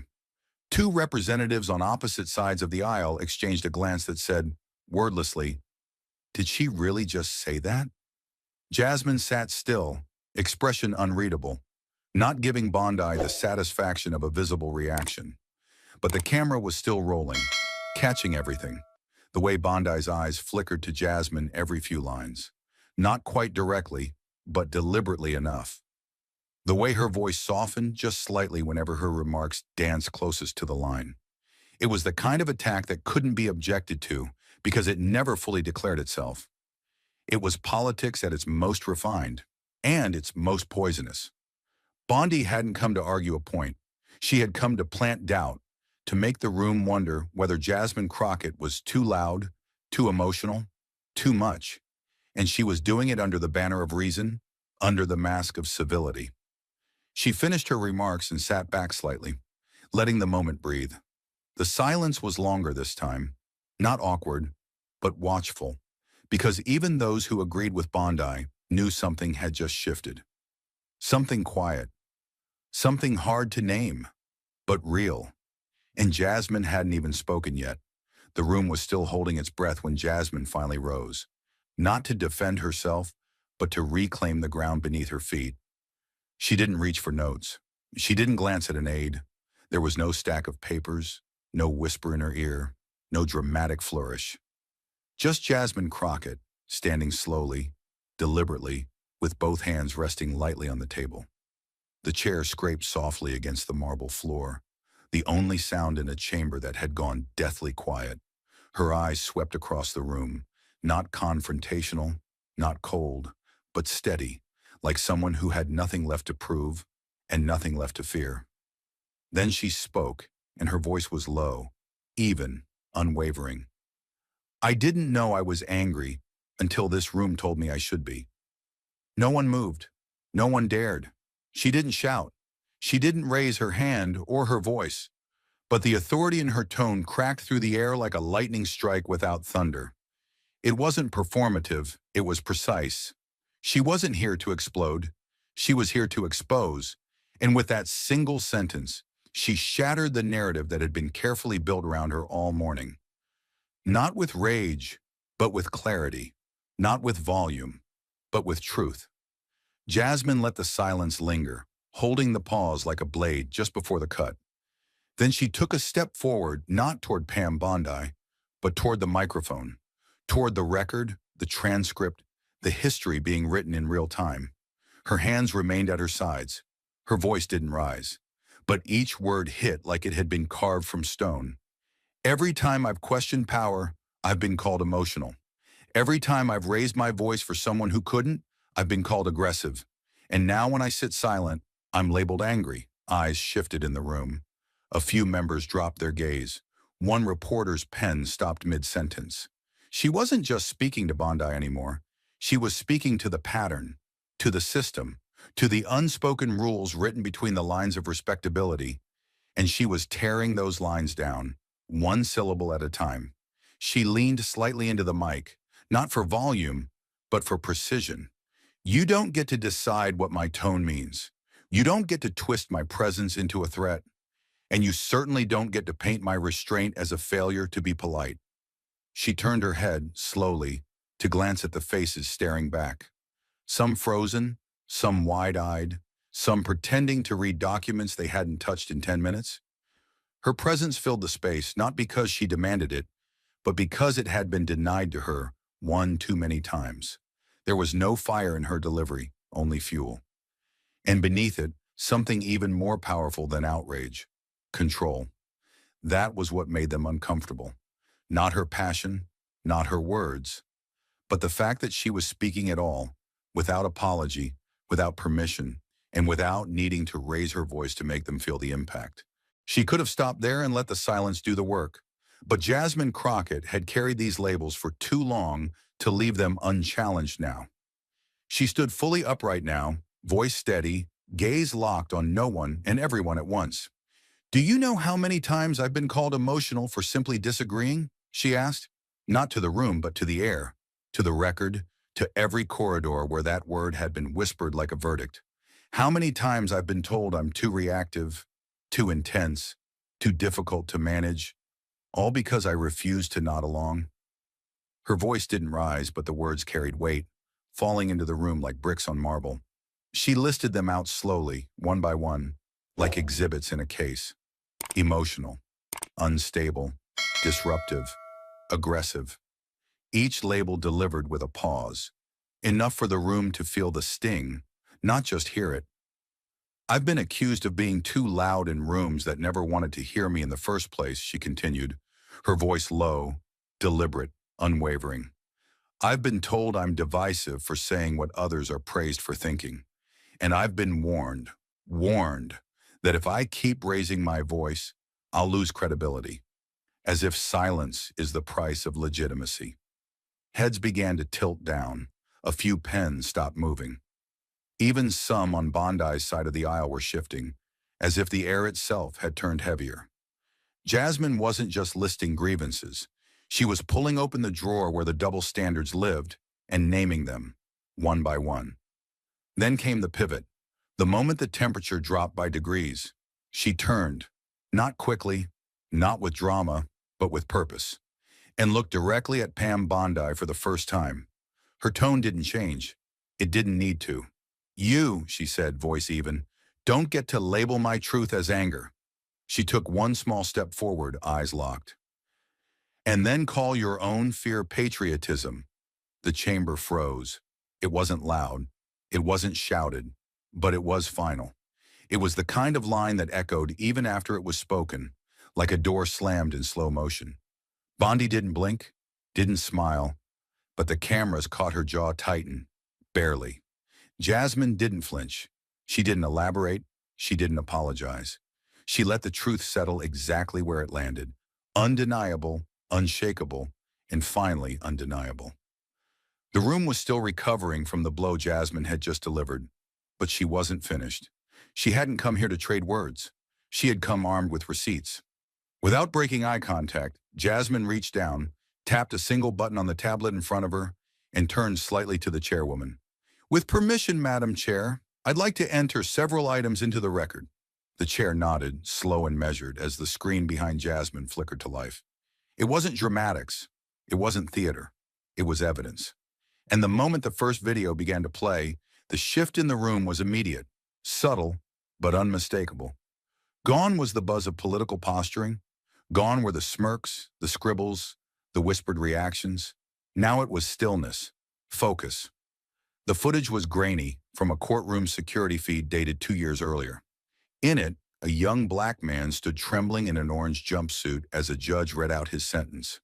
20 years for a crime later proven he didn't commit. There was no outrage in the room, only silence, the kind that hides behind decorum while injustice passes through unnoticed. Jasmine narrated, calm and precise. This young man was convicted without proper representation. The public defender was given the file 36 hours before trial. The prosecution withheld key evidence that would have cleared him. "This happened on my watch, and I intervened." She clicked again. A second video began, this time brighter, clearer. A podium. Pam Bondi at a political rally 2 years earlier. Her voice rang through the chamber now, amplified not by power, but by playback. "She's more concerned with feelings than facts," Bondi had said, referring to Jasmine by position, not by name. But the context was undeniable. The quote cut through the air like a second insult layered over the first. And now it echoed back at her, on federal record, on camera, in front of the entire nation. Jasmine didn't look away. She didn't gloat. She let the moment settle, then continued, her voice now anchored in purpose. "This is the file from that case." She raised it slowly, showing the stamped legal document with the words "conviction vacated" printed in bold at the top. "This," she said, holding up another paper, "is the testimony from the district attorney's own office, admitting they withheld evidence." Then another. "This is the appellate court's opinion, unanimous reversal, citing prosecutorial misconduct." She laid them on the table one by one, like placing the bones of something that had long been buried, now dug up for everyone to see. The silence in the hearing room grew heavier with each page. There were no outbursts, just a quiet reckoning, the kind that doesn't make headlines right away, but rewrites them later. Reporters stopped typing. Several members leaned forward, unconsciously, as if drawn in by the weight of facts too heavy to ignore. Jasmine didn't need to plead for credibility. She documented it, and the subtext couldn't be missed. While Bondi had relied on character framing, Jasmine had brought the record. She looked directly at the committee now, her eyes steady, voice calm but sharpened to a point. "I've been told I care too much, that I get too involved, that I lead with emotion instead of analysis." She gestured toward the screen, still paused on Bondi's quote. "But I ask you this, if I didn't feel something, would this man still be behind bars? If I hadn't gotten involved, would the truth have ever mattered?" Her voice didn't tremble. It cut through the room like glass. clear, hard, and undeniable. Then at last she stepped back from the microphone. Not because she had run out of things to say, but because she knew what needed to be said had been said. No grand finale, just truth, laid bare and unflinching. She waited, letting the weight of it settle into the air like smoke after a controlled burn. And then softly, finally with more conviction than volume, she said, "Anger didn't bring me here. Injustice did." The words didn't echo. They rooted. They didn't demand applause. They demanded reflection. The camera didn't need to pan to Bondi. Her stillness spoke loud enough. And across the chamber, somewhere between the stillness and the slow exhale of the crowd, it became clear. The room had shifted, not toward rage, not toward sympathy, but toward truth. And Jasmine Crockett had done what few could. She made the truth louder than the insult. But even truth, when spoken plainly, demands its final breath. And Jasmine Crockett wasn't going to let someone else take it for her. She turned back to her seat, not with triumph, but with calm finality, as if placing the final piece of evidence in a trial that had already delivered its own verdict. She moved slowly, deliberately, as if making sure the silence had time to settle into the walls. Her chair gave the faintest creak as she sat, and the room, still stunned from the collision between fact and fury, seemed to lean in again. Then she leaned forward, adjusted the mic, and without theatrics, without raising her voice, she said, "So yes, I am the angry one from Texas." No one shifted. No one breathed. Her tone was measured, not defensive, not apologetic, like a woman reclaiming not just a name, but the right to feel. And I intend to stay angry until justice no longer has to beg for a seat in this room. The sentence hit with no volume, but with crushing gravity. It didn't soar. It landed like a gavel. For a full 3 seconds, the room remained frozen, suspended between discomfort and revelation. No chair shuffled. No aide whispered. Even the hum of the light seemed to dim. It wasn't silence by accident. It was silence by force. Because in that moment, Jasmine wasn't speaking to the room anymore. She was speaking for everyone who'd never been allowed to sit in it. And it showed. Pam Bondi said nothing. Her hands were clasped tighter now, her jaw fixed. Even those who had once nodded along with Bondi's barbs now stared straight ahead, caught between their politics and their conscience. Then a chair moved. Software unassuming, but decisive. A Republican congressman, gray suit, red tie, veteran from a rural district in Georgia, stood up from his seat near the end of the row. He didn't speak, didn't clap. He just stood, looked at Jasmine, and gave a slow, deliberate nod. It wasn't an endorsement, it was acknowledgement. And in a room built to reward silence and punish defiance, that nod carried more weight than any headline that would follow. Jasmine didn't react. She didn't smile. She didn't bow. She simply met his eyes for a beat and then looked away. Because this wasn't about recognition. This wasn't about optics. It was about truth finding a crack in the marble and refusing to be sealed back up again. The nod had barely settled when the silence broke. Not with applause, not with approval, but with Pam Bondi refusing to let Jasmine's final words define the last word in the room. Pam Bondi leaned forward, her fingers adjusting the microphone with rigid precision, as if steadying herself for a final blow. Her face was composed, but there was something brittle in her poise now. An edge sharpened not by confidence, but by bruised control. Her voice came through the speakers, crisp and clipped. "Let's not turn personal insecurity into public policy." A pause, sharp enough to sting. "We're here for solutions, not self-promotion." The words didn't just cut, they provoked. The room stirred, murmurs flickering like sparks across rows of committee members and press. It wasn't the content. People had grown used to Bondi's insinuations. It was the tone, the choice to strike after Jasmine had laid down proof, precedent, and pain. This wasn't coded anymore. It wasn't veiled. Bondi had crossed into direct attack, and everyone knew it. Jasmine, still seated, didn't react. She didn't blink. Her expression didn't shift. But the silence around her seemed to harden in her defense. A Republican senator 3 rows back, older, stone-faced, with a reputation for rarely speaking in public hearings, placed his hand on the table. Then with 2 fingers, he tapped it 3 times. Deliberate, unmistakable, a signal, not of protest, not of alliance, but of warning. The kind passed between soldiers, not politicians. Pam didn't notice it, or perhaps chose not to.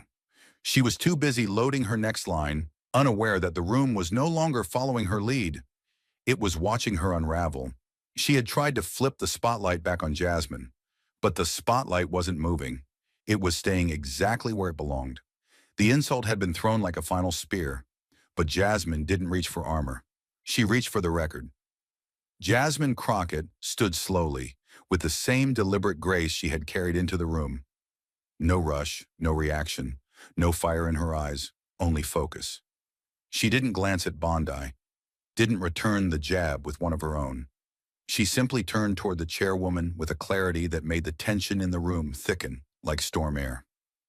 "Madam Chair," she said, her voice as calm as if she were asking for the floor on a minor procedural motion, "I'd like to submit several documents into the record."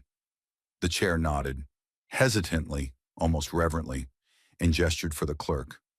Jasmine reached into the folder beside her and began laying out each page with quiet precision. She didn't wave them. She didn't read them. She simply placed them, like evidence at a crime scene. The first document was a copy of an independent investigative report, thick, stapled, stamped in blue ink at the top. It detailed how, in 2023, Bondi had attempted to intervene in the disciplinary hearing of an officer accused of excessive force against a black teenager in Jacksonville. Jasmine didn't speak. She didn't narrate the report, but the bolded sentence at the top of the summary, "Efforts to influence internal discipline processes were traced directly to the office of Attorney General Pamela Bondi," was visible to every camera in the room. Bondi shifted in her seat for the first time that morning. Just a flicker. A movement so slight that only the cameras and a few very attentive lawmakers caught it. Next came a printed email thread, time-stamped, authenticated. Jasmine handed it to the clerk without a word, but the subject line was already drawing gas. RE: response to representative. Morales appearance on CNN. The body of the email was blunt. Pam Bondi had typed it herself, months earlier, after being criticized by Representative Elena Morales on live television. The sentence that mattered wasn't highlighted, but it didn't need to be. Frankly, she comes off as unstable, too emotional to be taken seriously. Jasmine didn't even lift her eyes as the clerk read it silently and handed it back. She didn't need to say it. Bondi's own words were already doing the work. The room was silent, not out of respect, but because something had shifted. Power was moving. It wasn't loud. It wasn't obvious. But it was unmistakable. There was no yelling, no back and forth, no parliamentary maneuvering. Just facts, laid down like quiet detonations. Jasmine stood at the center of it all, not commanding attention, but refusing to shrink under its weight. She didn't embellish. She didn't editorialize. The silence around her became its own testimony, and in that moment, it was louder than any argument ever shouted across a chamber floor. Bondi sat motionless now, her earlier sharpness dulling under the pressure of her own record. She reached for her water, but didn't drink. Her jaw tightened, just slightly, but she didn't speak. She couldn't, because in a room designed to reward rhetoric, Jasmine had chosen something more devastating: restraint. And the silence? It wasn't passive, it wasn't neutral, it was deliberate, like the pause before a verdict or the breath before a floodlight snaps on. Members of the press glanced at one another, unsure whether to type, film, or simply stare. A few committee members leaned in, not to interrupt, but to listen more closely, because there was something unmistakably seismic happening here. It wasn't just the facts, it was the way they were delivered, with neither apology nor anger, only truth. Raw, unfurnished, and placed in front of a room that could no longer pretend not to see it. Jasmine turned back to the microphone, not to explain, but to finish what needed finishing. Her voice was softer than before, but far more dangerous. "These aren't claims," she said. "They're not interpretations. They're not feelings." She gestured to the stack of documents now logged into the official record. They're facts, and they don't go away just because someone calls them inconvenient. She didn't elaborate. She didn't look around for validation. She didn't need to. The silence in the room had become a verdict, and she had let the evidence speak it. Pam Bondi had brought politics. Jasmine Crockett had brought the truth. And the difference between the two had never felt so stark, so public, or so irreversible. The documents had landed like strikes on stone, too factual to refute, too damning to ignore, and now all eyes turned to the one person who still hadn't answered for them. The chairwoman adjusted her glasses and looked directly at Bondi, the pause deliberate, almost ceremonial. "Ms. Bondi," she said clearly, "do you wish to respond to the materials just submitted into the record?" The question echoed through the chamber, cutting through the breathless silence left in Jasmine's wake. For a moment, Bondi didn't move. Her face, once composed and camera-ready, had shifted into something tighter. Lips drawn, chin lifted slightly higher than before, as though trying to maintain altitude in a room that was rapidly tilting beneath her. The microphone in front of her seemed to loom larger now, its red light blinking patiently, indifferent to the weight behind it. She opened her mouth, then closed it. A full 5 seconds passed, the kind of pause that screams louder than a denial. Then finally her voice emerged, smaller than before, stripped of its earlier edge. "I don't recall those emails," she said. No embellishment, no explanation. Just that. Flat, incomplete, almost mechanical, a defense too rehearsed to sound sincere and far too short to cover the damage done. She didn't lift her eyes as she spoke it, didn't clarify, didn't challenge the documents themselves. She simply leaned back, as if the statement were enough to create distance from her own words. It wasn't. The room reacted before the chair could, the kind of reaction no one plans for, but everyone feels. A low murmur, controlled but unmistakable, began to ripple through the committee. Not outrage, not disbelief, something colder, calculation. One lawmaker near the center shifted forward, his lips barely moving as he whispered to a colleague, "That's not denial, that's evasion."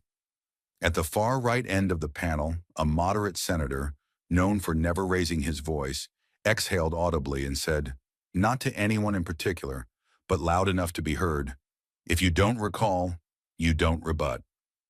The words weren't intended as a dagger, but they landed like one. Bondi's expression didn't change, but her composure was thinning. For the first time all day, she blinked longer than she meant to. A tell.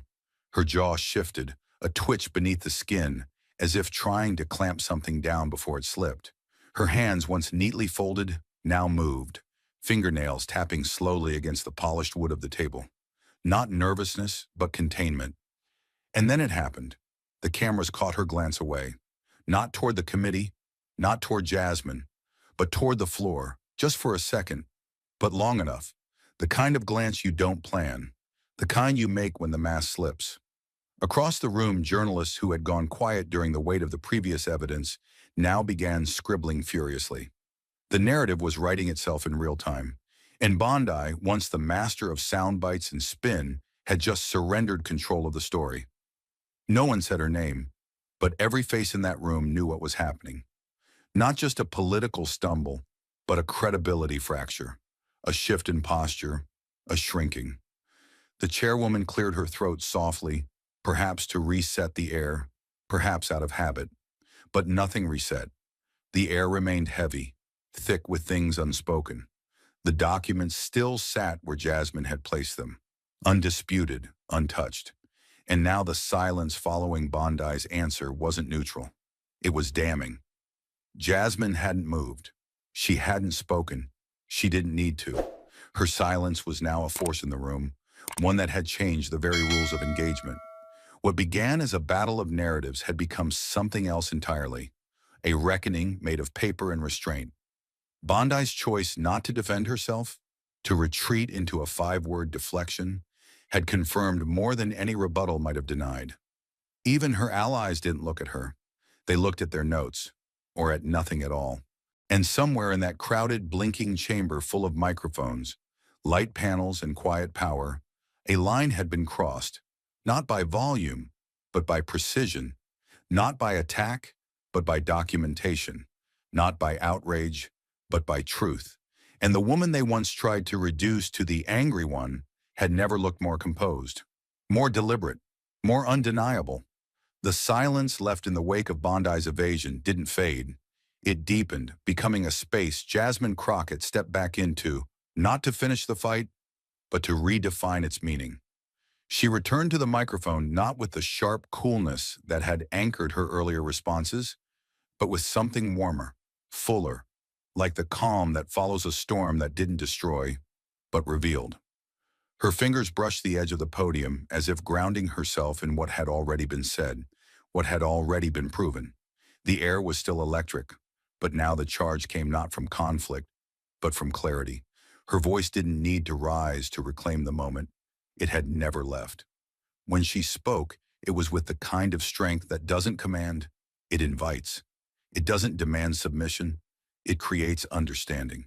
If I walk out of this room today with nothing else, she began, her tone low but unwavering, I will walk out knowing this. You thought angry was an insult. Her eyes swept the chamber, not accusing, not defensive, just steady. But today, angry became accountable. Angry became aware. Angry became the sound justice makes when it knocks at your door.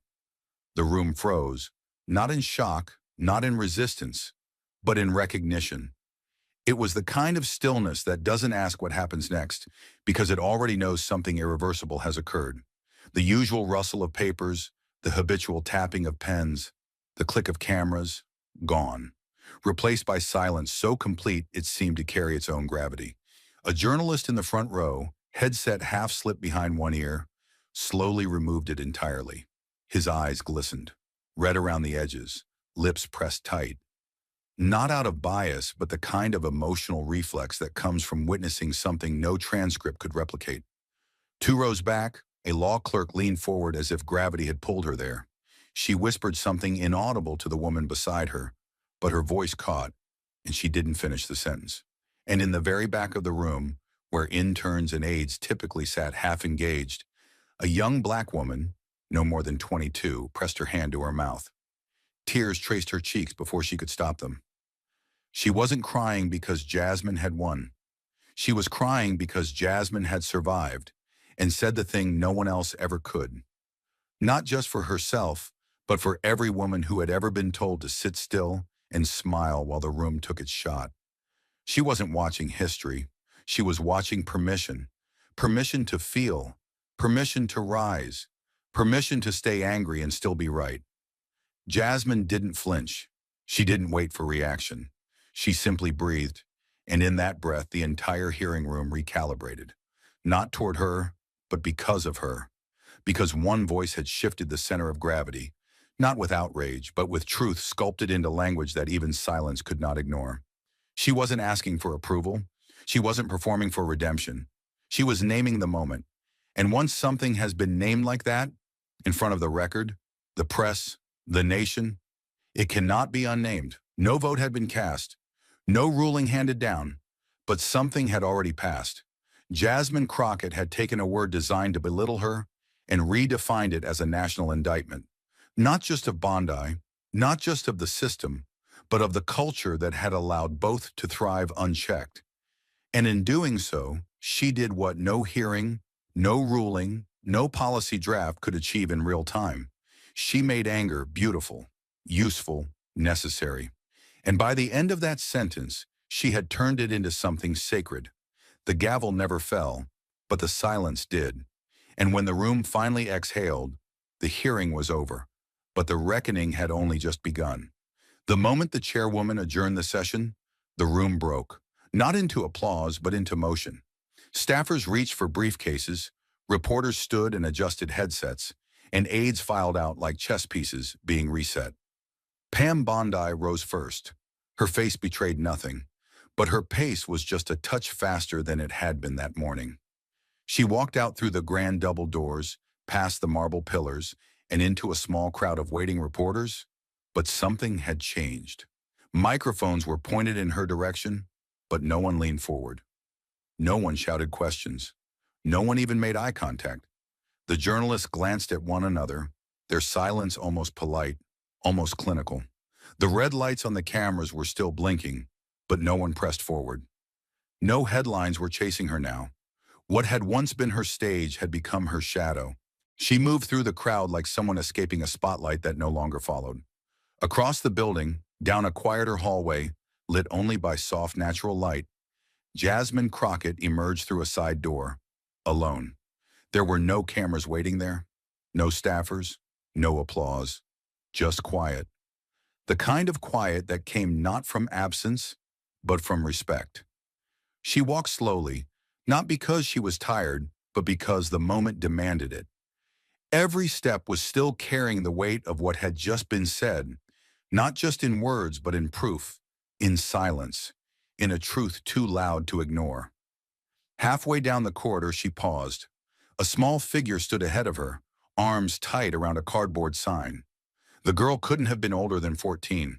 She wore a wrinkled school uniform and sneakers that had clearly seen too many seasons. Her braids were uneven, like they'd been done in a rush, and one of her socks had slid halfway down her ankle. But she stood tall, taller than she should have, taller than most adults would in the same moment. She held up the sign, both hands shaking slightly but never lowering it. "I'm the next angry one from Texas." The letters were hand-drawn, uneven but bold, black Sharpie on torn poster board. Jasmine stopped. She didn't say anything at first. She just looked at the girl's eyes, not wide with awe, but burning with something deeper, something that had already seen enough to understand what Jasmine had really done that morning, something that recognized a mirror, not a monument. Jasmine knelt slowly, carefully, until she was at the girl's eye level. The cameras had arrived now, quietly like shadows, clicking from a distance, unsure if they were intruding on something sacred. The girl didn't flinch. Jasmine reached forward, gently took her hand in both of hers and held it. Not as a politician, as something older than titles. As a woman who knew the cost of being heard. She smiled. Not big, not for show. Just enough. Then she leaned in and said, clear and low, "Then make sure they never silence you with your own voice." The girl nodded, her lips pressed together as if holding in the weight of that sentence. And Jasmine just held her gaze for a second longer before standing. She didn't pose for the cameras. She didn't address the press. She just walked, past the stone columns, past the manicured hedges, past a city still unsure of what it had just witnessed. But the cameras had caught it. One shot, Jasmine crouched, hand in hand with the girl, the sign held firmly between them like a baton passed in quiet fire. No angles, no filters, just truth. By sunrise the next morning, the image was everywhere. Front page of the New York Times, top trending on X, pinned to classroom doors across the South, framed in barbershops in East St.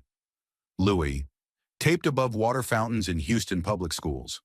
The caption beneath the photo read simply, "The new face of anger in the future that follows." And for once, America didn't ask her to smile. It listened. The image had barely settled onto the front page of the New York Times before the backlash began. That morning, Jasmine Crockett awoke not to silence, but to war drums.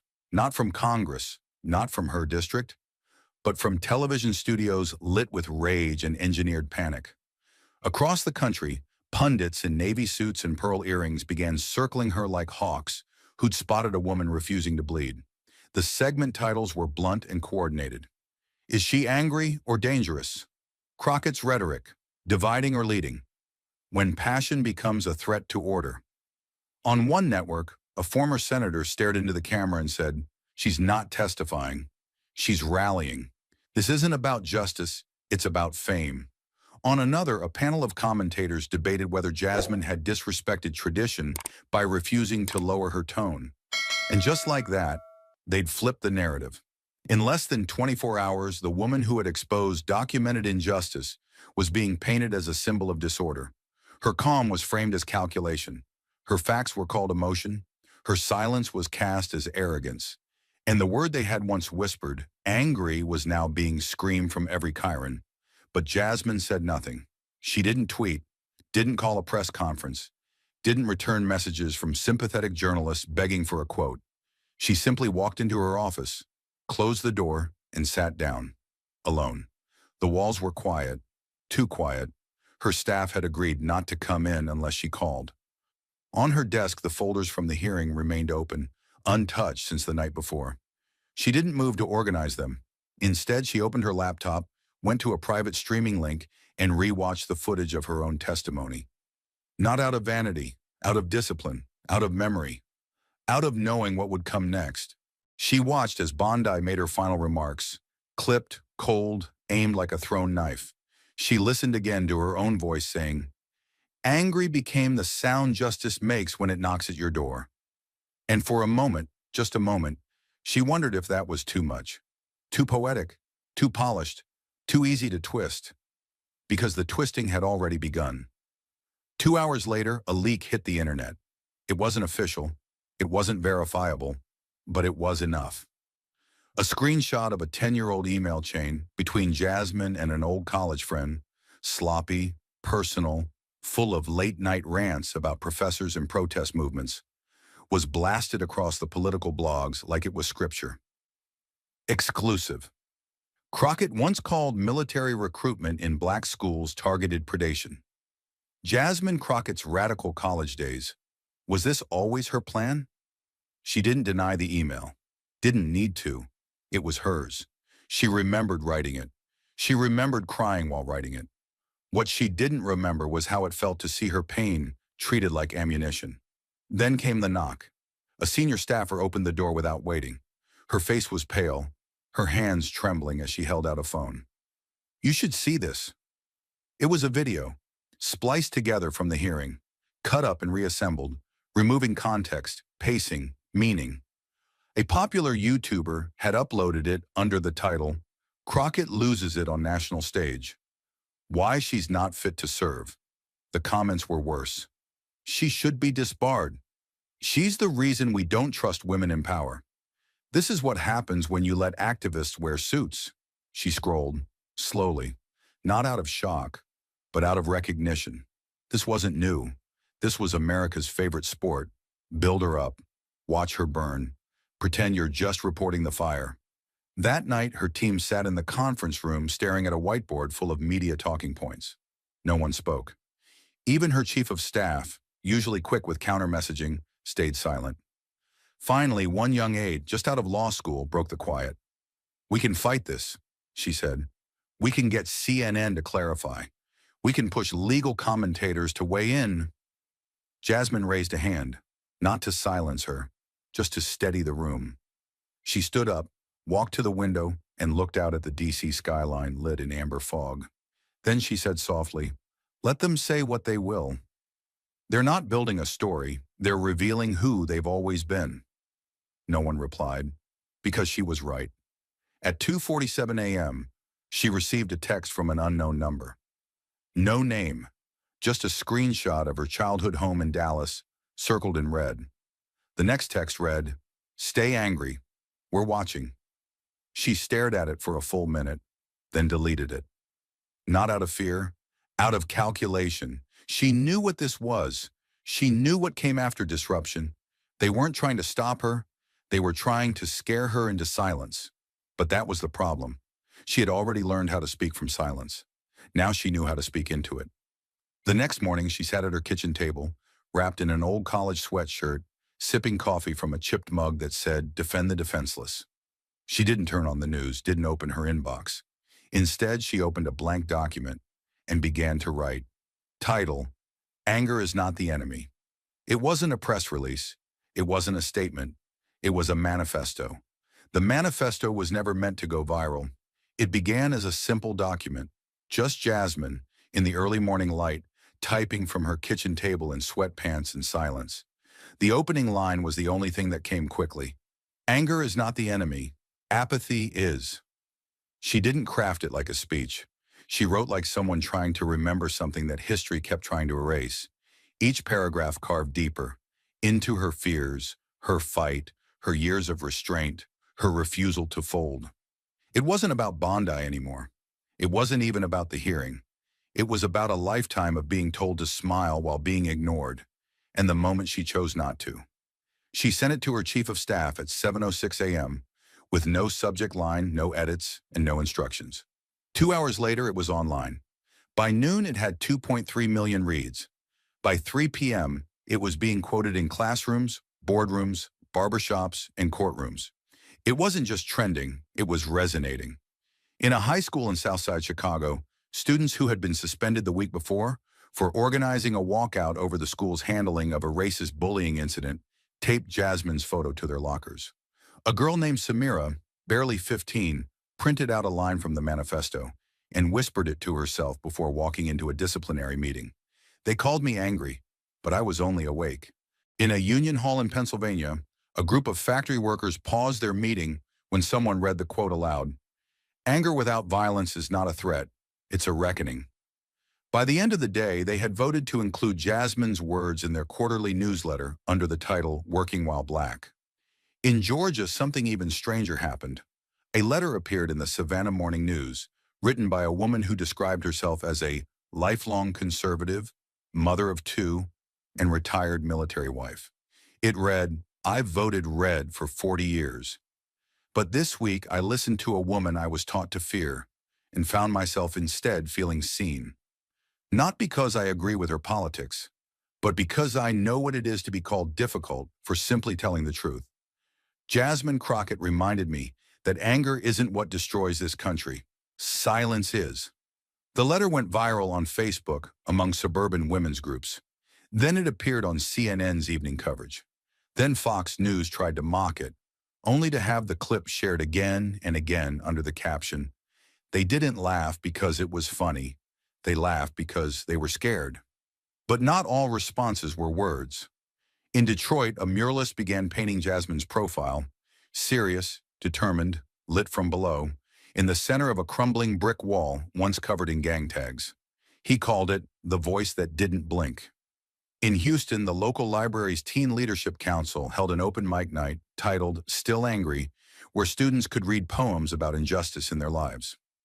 One girl ended her piece with Jasmine's exact words, "Make sure they never silence you with your own voice." The room stood in silence after.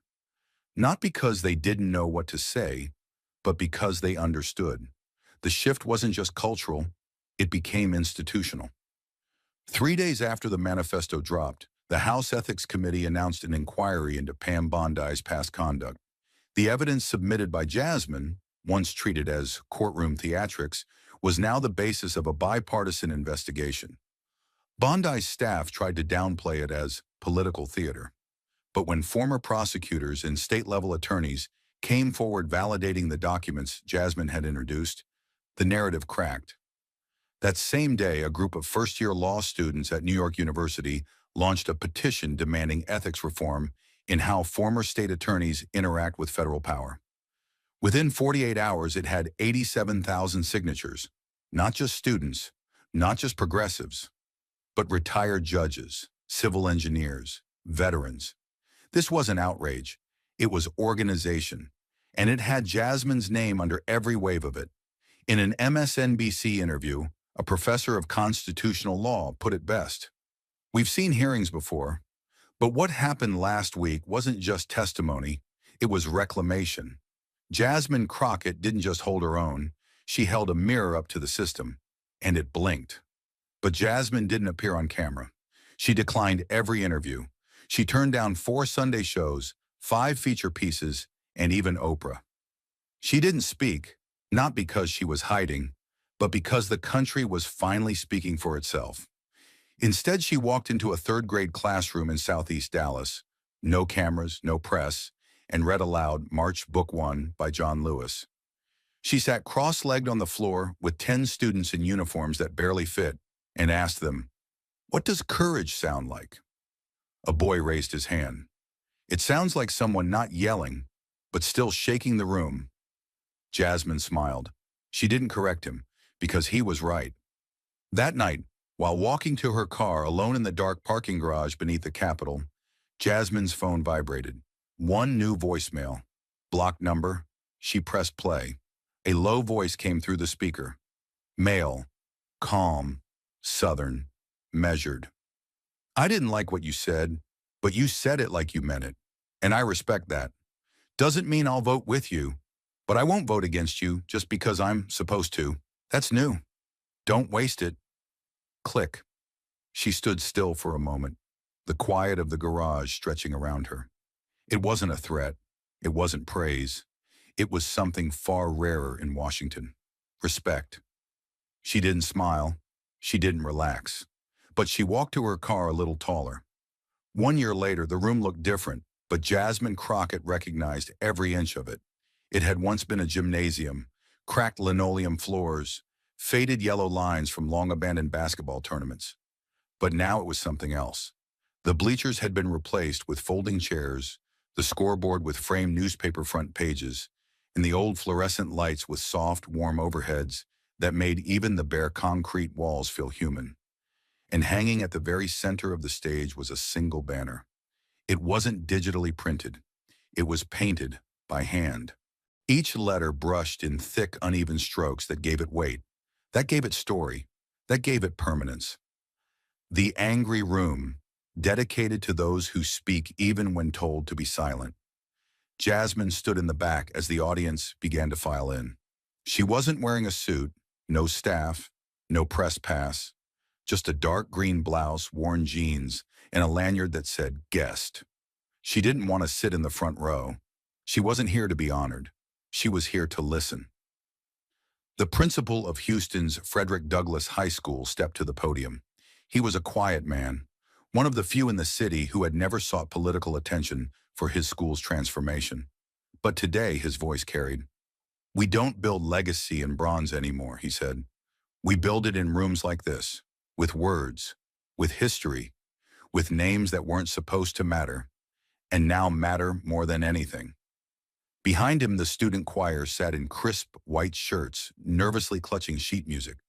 The front row of chairs was lined with parents, some holding babies, others clasping the hands of children who had written poems for the event. And then she saw her, row 3, left side, same fire in her eyes, the girl from the hearing. But she wasn't a girl anymore. Not really. Her hair was longer now, pulled back in a tight ponytail. Her blazer didn't quite fit across the shoulders. It was borrowed, maybe from a cousin or a neighbor. But she wore it like armor. She stood when they called her name. Maya Johnson, 9th grade, student council president. The room fell quiet.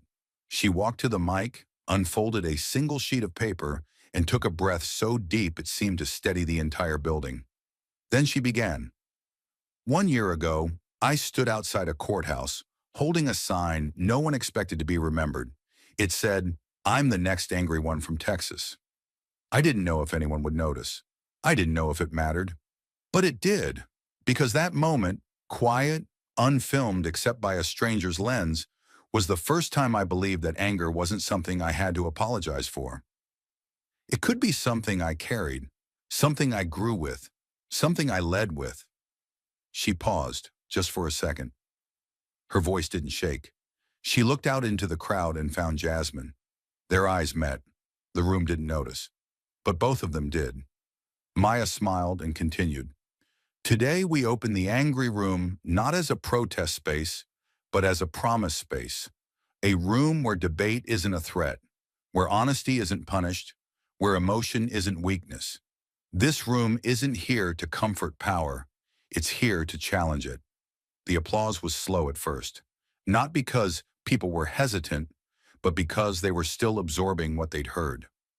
By the time the standing ovation came, Jasmine hadn't moved. She stayed in her seat, hands folded, chest still. She didn't need to rise.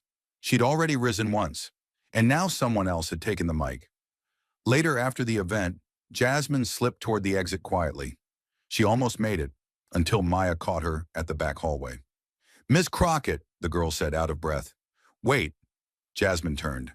"It's just Jasmine today." Maya beamed, but her face turned serious almost immediately. "They want me to speak in D.C. next month. Teen Policy Roundtable, Congressional Youth Forum." Jasmine raised an eyebrow.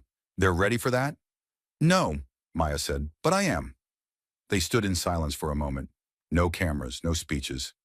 Just a moment between two people who had nothing left to prove, but everything left to protect. Then Maya pulled something from her pocket. A worn, folded piece of paper. It was the sign. The same cardboard she had held that day. The words were faded, but still visible. "I'm the next angry one from Texas." Maya handed it to Jasmine. "I thought maybe you should have this." Jasmine didn't take it. She smiled. "I think you're already doing just fine with it." Weeks later, back in Washington, a group of freshman representatives met behind closed doors, mostly quiet staffers, new faces, all young, all driven. On the whiteboard, someone had written in red ink, "Stay angry, stay ready." In the corner of the room sat a framed photo, not of the hearing, not of the documents, but of Jasmine crouched beside Maya, hand in front of the poster board sign. There was no caption. It didn't need one, because legacy didn't need to be explained anymore. It wore her name, and it had learned how to speak. Long after the hearings ended, after the headlines faded and the murals dried, what remained wasn't just a memory. It was a lesson carved into the conscience of a country still learning how to listen. The story of Jasmine Crockett wasn't just about a courtroom, a camera, or a confrontation. It was about a fault line that runs beneath every institution that calls itself free. It was about what happens when a woman dares to speak without shrinking, when she chooses evidence over appeasement and fury over forgetting. It was about the cost of telling the truth in a room designed to erase it with applause. And yet, she spoke. And when they tried to bury her voice beneath labels like angry, she didn't disprove them, she redefined them. Her defiance wasn't in volume, but in presence. Her strength didn't come from power, but from precision. She didn't beg for respect. She built it, one calm word at a time, until the silence cracked and the system had to look at itself. Not in protest, in reflection. Because here's the truth that carried through every quiet moment of that hearing, through every click of the cameras, through every breath that held back tears. Anger is not the enemy. Injustice is. And when anger speaks not in chaos, but in clarity, it becomes something else entirely. It becomes history. It becomes accountability. And in Jasmine's case, it became a weapon forged not in fury, but in restraint. Her story reminds us that being underestimated is not a weakness. It's an opportunity. And being targeted is not failure. It's evidence that your voice reached the places they hoped it wouldn't. What Jasmine Crockett stood for cannot be confined to a transcript. It cannot be edited down into a news clip or filtered through commentary. What she did was remind an entire generation that you do not have to sacrifice your fire to be taken seriously. You do not have to smile to be heard. And you do not need permission to defend the truth when the truth is under attack. She showed us that legacy is not something you inherit. It's something you fight to leave behind. In every room that tried to silence you, in every name they tried to twist against you, in every moment you chose to speak anyway. So if you remember anything, remember this. When power calls your voice a threat, speak louder. When they call your strength unbecoming, stand straighter. And when they call you angry, tell them yes, you are, and you will stay that way until justice no longer has to beg for a seat at the table. And that's not a weakness. That's a beginning. But stories like Jasmine's aren't meant to end on a page or fade with applause. They're meant to wake something in us, something that refuses to sit still. So now it's your turn to ask yourself what you would have done in that room. Would you have sat in silence while they misused her name? Would you have glanced away as the truth was buried under political theater? Or would you have stood, not with volume, but with courage, and demanded that justice no longer whisper in corners? Because Jasmine didn't speak for herself alone. She spoke for every voice ignored, every story twisted, every truth choked off by systems built to outlast resistance. But she proved they don't. She proved they fall when we rise. So if her story lit even a flicker in you, don't let it fade. Don't scroll past it. Don't file it away as just another headline. Carry it. Let it pull you to your feet. Start where you are. Maybe you're a teacher in a classroom where students are told to be quiet when they speak with conviction. Let them speak. Show them Jasmine's story. Let them write their own. Maybe you're a parent raising a child who's been told they're too loud, too bold, too much. Tell them that's power. Tell them the world changes when people dare to be too much. Maybe you work in a boardroom, a break room, or behind a desk, where injustice wears a tie and hides behind policy. Call it out. One voice in one meeting can echo far beyond the walls you're trapped in. Maybe you've never spoken up because you thought you didn't have the right words. But you don't need perfect words. You need your voice, steady and unafraid. Because silence is the safest ally injustice ever had. And Jasmine proved how quickly it crumbles when one person decides not to be quiet. So read the documents, share the footage, teach the testimony, quote her in places that forgot how truth sounds, paint her name where the walls have gone blank, write letters, march when you have to, vote like your silence is a weapon, and you refuse to hand it to them. And above all, when someone tells you you're angry, tell them, you have every right to be. Because what Jasmine Crockett showed us wasn't how to win a hearing. She showed us how to build a reckoning and how to make it louder than the people trying to outlive it. This isn't a tribute. It's an invitation. Be the next angry one, and make sure they never silence you with your own voice. Thank you for watching until this moment and for standing with us on this journey for justice. Your support means everything. Like subscribe and turn on notifications so you never miss what's next. And we'd love to hear your thoughts. Leave a comment below and let us know what moved you most in this story. Together, our voices make a difference.